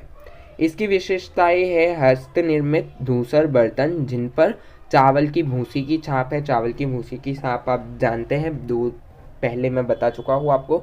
चित्रित लाल मृदभांड और लाल पात्रों के टुकड़े, पिसाई वाले पत्थर के उपकरण, अत्यंत लघु, लघु का मतलब होता है छोटे, माफ कीजिएगा। देन पाषाण और अस्थियों के औजार, लघु पाषाण कर्णों और पिसे हुए प्रस्तर तथा अस्थि के उपकरणों का सह अस्तित्व एक अंतर्निहित मध्यपाषाणीन आधार स्तंभ के नवपाषाण का अभ्युदय दर्शाता है। बारूडीह। बारूडीह झारखंड राज्य मुख्य रूप से छोटा नागपुर पठार की वर्तुल रेखाओं में सिमटा हुआ है। झारखंड में है बारूडीह। ओके, देन इस पठार में ग्राम स्तर पर नवपाषाण काल की पहली पुरातात्विक पहचान बारूडीह में मिली। उसी स्तर से पुरातात्विक शास्त्रियों ने, पुरातात्विक जो होते हैं जो लाइक पुरातत्व विभाग में कार्य करते हैं, उनके द्वारा ये पता लगाया गया कि लघु पाषाण के कण, नवपाषाणीय सेल्ट, लौह उपकरण व लौह धातुमल तथा विभिन्न प्रकार के चक्र निर्मित मृद भांड प्राप्त किए गए हैं, जिनमें लाल और कृष्ण वर्ण के भांड महत्वपूर्ण प्रतीत होते हैं। यह स्थल ईसा पूर्व 1401 से 837 वर्ष के बीच का है। उत्तर पूर्वी भारत। उत्तर पूर्वी भारत में संपूर्ण उत्तर पूर्वी भारत क्षेत्र में प्रचुर मात्रा में पॉलिशदार नवपाषाणीय उपकरण प्राप्त हुए। तो अगर हम उत्तर पूर्वी भारत की सारी ही साइट अगर देखें तो यहाँ पर हमें पॉलिशदार जो नवपाषाणीय उपकरण हैं वो प्राप्त हुए, लेकिन अब तक नवपाषाणीय स्तर की कोई सुदृढ़ तस्वीर नहीं उभर पाई, मतलब कि क्लियर इमेज नहीं दिखती कि आखिरकार नवपाषाण काल में किस तरीके से लोग रहा करते थे, खासकर उत्तर पूर्वी भारत में। स्कंधित कुठारों और रस्सी छाप वाले मृदभांडों जो चीन और दक्षिण पूर्व एशिया के मृदभांडों से बहुत मेल खाते हैं, मतलब मिलते जुलते हैं, के कारण कुछ विद्वान नवपाषाण का विस्तार दक्षिण पूर्व एशिया से आयातित मानते हैं कि भाई इस साइड पर कहीं ना कहीं दक्षिण पूर्व एशिया जो है वहाँ से भी लोग आते थे, उनके बीच लाइक इंटरनेशनल रिलेशनशिप जिसे कहा जा सकता है वो यहाँ पर थी। देन इस कड़ी के आधार पर डीपी अग्रवाल ने उत्तर पूर्व भारत की नवपाषाण कालीन संस्कृतियों की अवधि ईसा पूर्व लगभग 2500 से 1500 ईसा पूर्व के बीच की मानी है। अब यहाँ पर देखिएगा, ये जो कालखंड जो बताया है यहाँ पर श्रीमान डीपी अग्रवाल जी ने, वो कालखंड अगर आपने सिंधु घाटी की सभ्यता के बारे में पढ़ा होगा 12th क्लास में, बेसिकली 3rd यूनिट सिंधु घाटी सभ्यता से जुड़ी हुई है। लेकिन अगर आपने 12th क्लास में भी अच्छे से आपने पढ़ा होगा तो फर्स्ट चैप्टर था, उसमें सिंधु घाटी की सभ्यता का कालखंड लगभग 2500 ईसा पूर्व से 1900 ईसा पूर्व के बीच का बताया जाता है। तो यहाँ पर हमें ये भी देखने को मिलता है कि ये समानांतर थी कौन सी साइड, उत्तर पूर्वी भारत की साइड जो थी नवपाषाण कालीन, वो समानांतर थी किसके, सिंधु घाटी सभ्यता के। इस क्षेत्र के महत्वपूर्ण स्थल कौन से हैं, असम में दाओजली, हादिंग और सारुतारू, मणिपुर में नापचिक और मेघालय में पियंथौलातेंग। ओके, सो दाओजलो हादिंग के बारे में जानते हैं। असम की उत्तरी कचार की पहाड़ियों में स्थित दाओजली हादिंग में एक 45 सेंटीमीटर गहरे निक्षेप का पता चला है। इस स्थल से नवपाषाण कालीन पत्थर और जीवाश्म आप जानते हैं, काठ के बने कुठार, वसूला, फावड़ा, छैनी, पीसने की पट्टियाँ, चक्की, मूसल, हस्त निर्मित फीके लाल रस्सियों की छाप वाले मृणपात्र जिसे लाइक बर्तन समेत फीके लाल मुहर वाले मृणपात्र और सादे लाल रंग के मृणपात्र मिले हैं। मृणपात्र या मृदभान जो है उसका मतलब बर्तन होता है, बेसिकली आपको समझ आना चाहिए। कृषिजन्य अनाज तो नहीं पाए गए हैं, लेकिन शिल्प तथ्यों के भंडार में सिलौट और मूसल की मौजूदगी से कृषि संबंधित गतिविधियों का चलन प्रमाणित होता है। देखिएगा, जो खेती बाड़ी है उससे रिलेटेड ज़्यादा जानकारी तो प्राप्त नहीं होती, लेकिन ये जो भंडार में सिलौट मूसल पाए गए हैं उससे हमें कहीं ना कहीं एक अंदाज़ा मिल जाता है कि कृषि संबंधित जो गतिविधियाँ थी वो इस साइट में भी होती थी। ओके, अब दक्षिण भारत की बात करते हैं। कर्नाटक, आंध्र प्रदेश और तमिलनाडु में विस्तीर्ण दक्षिण भारतीय नवपाषाणीय संस्कृति पत्थर की सहज उपलब्धता के कारण नवपाषाण कालीन अधिवाश्रयों या आश्रयों की सबसे बड़ी संख्या दर्शाती है। अब यहाँ पर हमें बहुत सारे पत्थर से बने जो साक्ष्य है, एविडेंस है, वो प्राप्त होते हैं दक्षिण भारत के साइड्स जो कि कई स्टेट्स में है, कर्नाटक, आंध्र प्रदेश, तमिलनाडु आदि में। ओके, यहाँ से हमें बहुत सारी जानकारी मिलती है। इस संस्कृति का भौगोलिक भूभाग उत्तर में भीमा नदी, दक्षिण में कावेरी नदी से घिरा हुआ है, 2 नदियां ध्यान रखिएगा, और स्थलों का प्रधान केंद्रीकरण रायचूर और शोरापुर दोआब में है। ओके, स्थलों की बहुलता के अतिरिक्त दक्षिण भारत के नवपाषाण काल को विलक्षण बनाने वाला एक अन्य तत्व है राख के टीलों का विषय और क्षेत्र की सपाट ऊपरी परत वाली व कंगूरेदार ग्रेनाइट की पहाड़ियाँ। अब यहाँ पर हमें जो दक्षिण भारत की जो साइट है वहाँ पर हमें ग्रेनाइट की पहाड़ियाँ मिलती है। ग्रेनाइट पत्थर आप देखते होंगे, आपके घरों में लगे होंगे फर्शों पर, या फिर आप कहीं और देखते हैं तो उस तरीके के पत्थरों की हमें यहाँ पर पहाड़ियाँ देखने को मिलती है। पर आश्रय की स्थिति है, अब यहाँ की साइट भी यहीं पर मिलती है। ये राख के टीले जली हुई पशु विष्ठा, बंज जसम कंदह के विशाल टीले हैं जो जलने के परिणाम स्वरूप संचित हो गए हैं। F.R. अलीचन ने 1960 में इसकी उत्पत्ति पश्चिमी एशिया में बतलाई है, लेकिन अब उसके उद्भव और विकास को उससे पूर्व की देशज प्रस्तर परंपरा के संदर्भ में देखा जाता है। इस क्षेत्र के कुछ महत्वपूर्ण नवपाषाणीय स्थल है कर्नाटक में संगमकुल्लू, हल्लूर, टेक्कालाकोटा, ब्रह्मगिरी, मस्की, टेन्नरशिपुर और पिकलीहाल। आंध्र प्रदेश में उतनूर, पालावो, काडेकल और बुदिहल और तमिलनाडु में पेयमपल्ली। इन स्थलों का काल ईसा पूर्व लगभग 2400 से 1000 वर्ष के बीच का माना जाता है। सरिताओं अथवा नदियों के कारण पानी की निरंतरता, सुलभता, पशुओं के लिए चारागाह तथा पत्थर और काष्ठ जैसे कच्चे माल की उपलब्धता ने नवपाषाणीय अधिवासों को प्रेरित किया। अब देखिएगा यहाँ पर क्या था कि नदियाँ थी, दो नदियों के बारे में हमने देखा, सो भीमा एंड कावेरी। सो अब यहाँ पर क्या था कि नदियों की उपलब्धता थी, जगह अच्छी थी, चारागाह था, तो यहाँ पर क्या था, खेती अच्छे से होती थी, पशुपालन अच्छे से होता था। तो ये जो साइट्स है नवपाषाण काल की वो इम्पोर्टेंट कही जाती है। और यहाँ पर अधिवास होता था, अधिवास मतलब लोग रहा करते थे।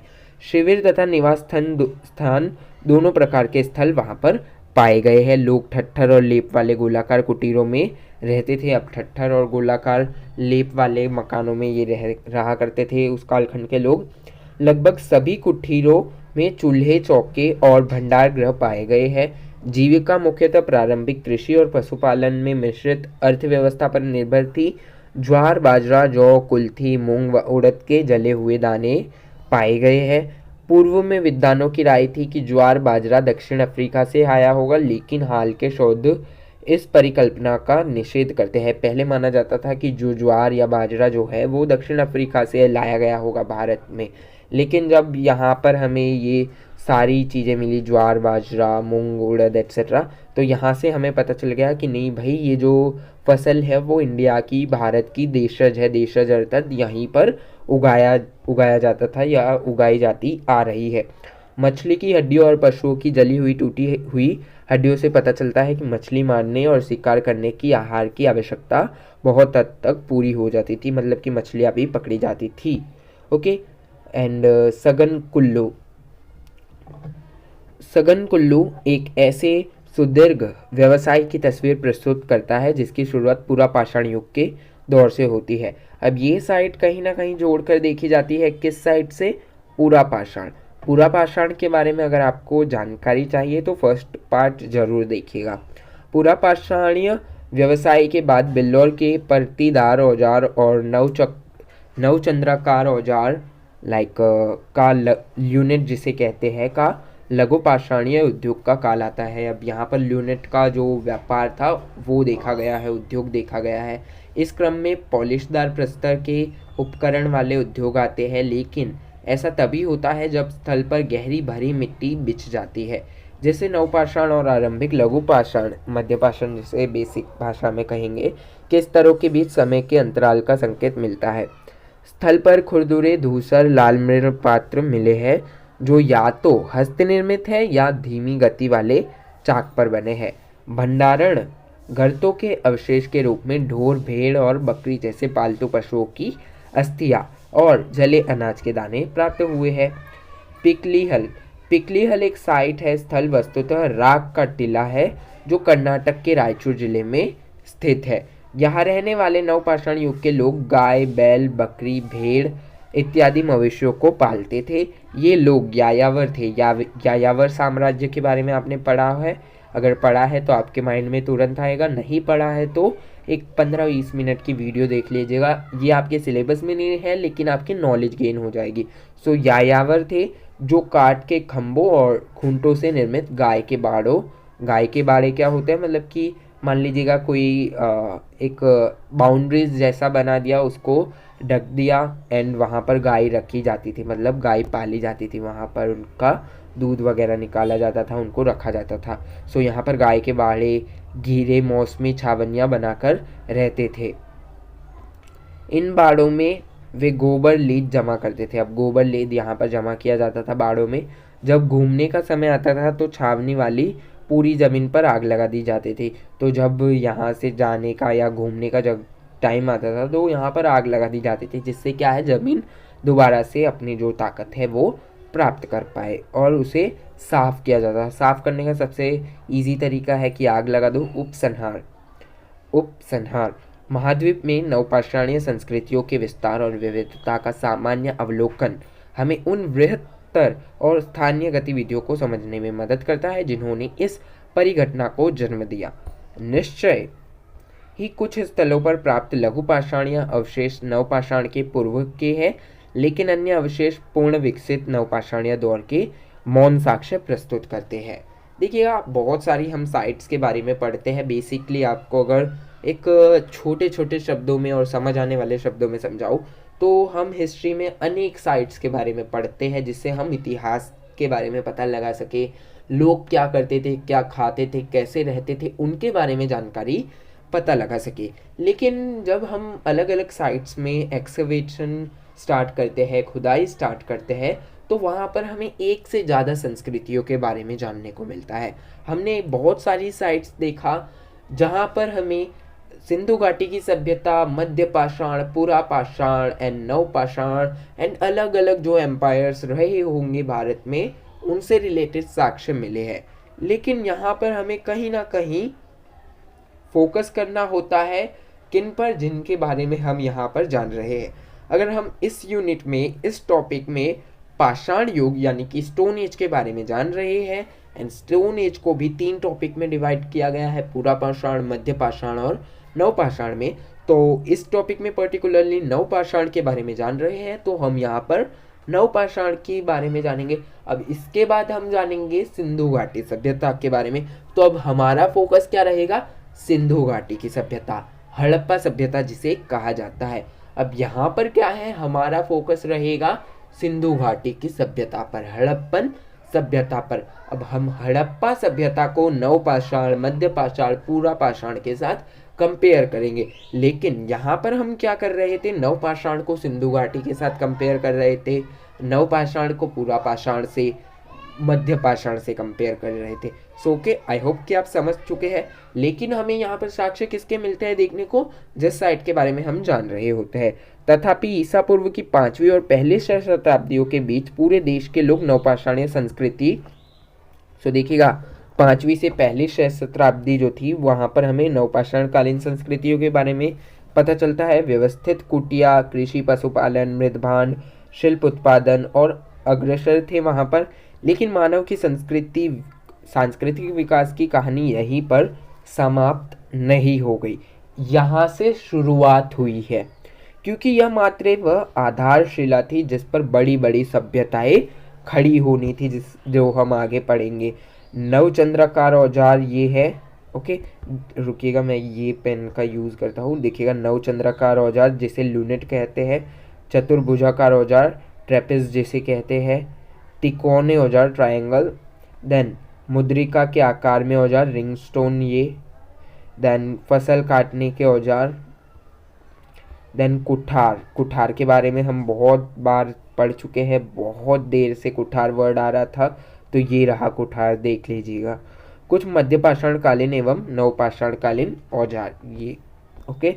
देन अब ये कुछ क्वेश्चन है, देखिएगा क्या आप इन्हें सॉल्व कर पाते हैं, क्योंकि हम पढ़ चुके हैं और सारे क्वेश्चन जो हमने ऊपर पैराग्राफ पढ़ा है वहाँ से है। सारांश क्या निकला, अब यहाँ पर कंक्लूजन या सारांश अगर समरी देखी जाए तो सारांश में हमें ये पता चलता है कि नवपाषाण युग जो मध्य पाषाण युग के बाद की और पाषाण युग की अंतिम अवस्था है में खाद्य उत्पादन की शुरुआत हुई या श्री गणेश हुआ। नवपाषाण कालीन औजारों में मूसल, खरल, चक्की जैसे कूटने पीसने वाले भारी औजार के साथ साथ कुठार और हंसिये जैसे चमकदार औजार भी मिलते हैं। नवपाषाण कालीन लोग खाद्य उत्पादन के लिए कृषि और आहार संबंधित जरूरतों के लिए पशुपालन पर निर्भर थे। भारत में सर्वत्र नवपाषाण काल का विकास एक साथ नहीं हुआ, कि नवपाषाण काल जो है वो अलग अलग जगहों पर अलग अलग समय में पनपा। देन तथापि ईसा पूर्व की 5वीं और पहली सहस्त्राब्दी के बीच पूरे देश के लोग नवपाषाणीय संस्कृति, व्यवस्थित कुटिया और कृषि और पशुपालन, मृदभांड और शिल्प उत्पादन की ओर अग्रसर रहे। तो यहाँ पर हमें बर्तन, पशुपालन, कृषि आदि के साक्ष्य मिलते हैं। तो आज के लिए इतना ही, मिलते हैं नेक्स्ट वीडियो में। धन्यवाद।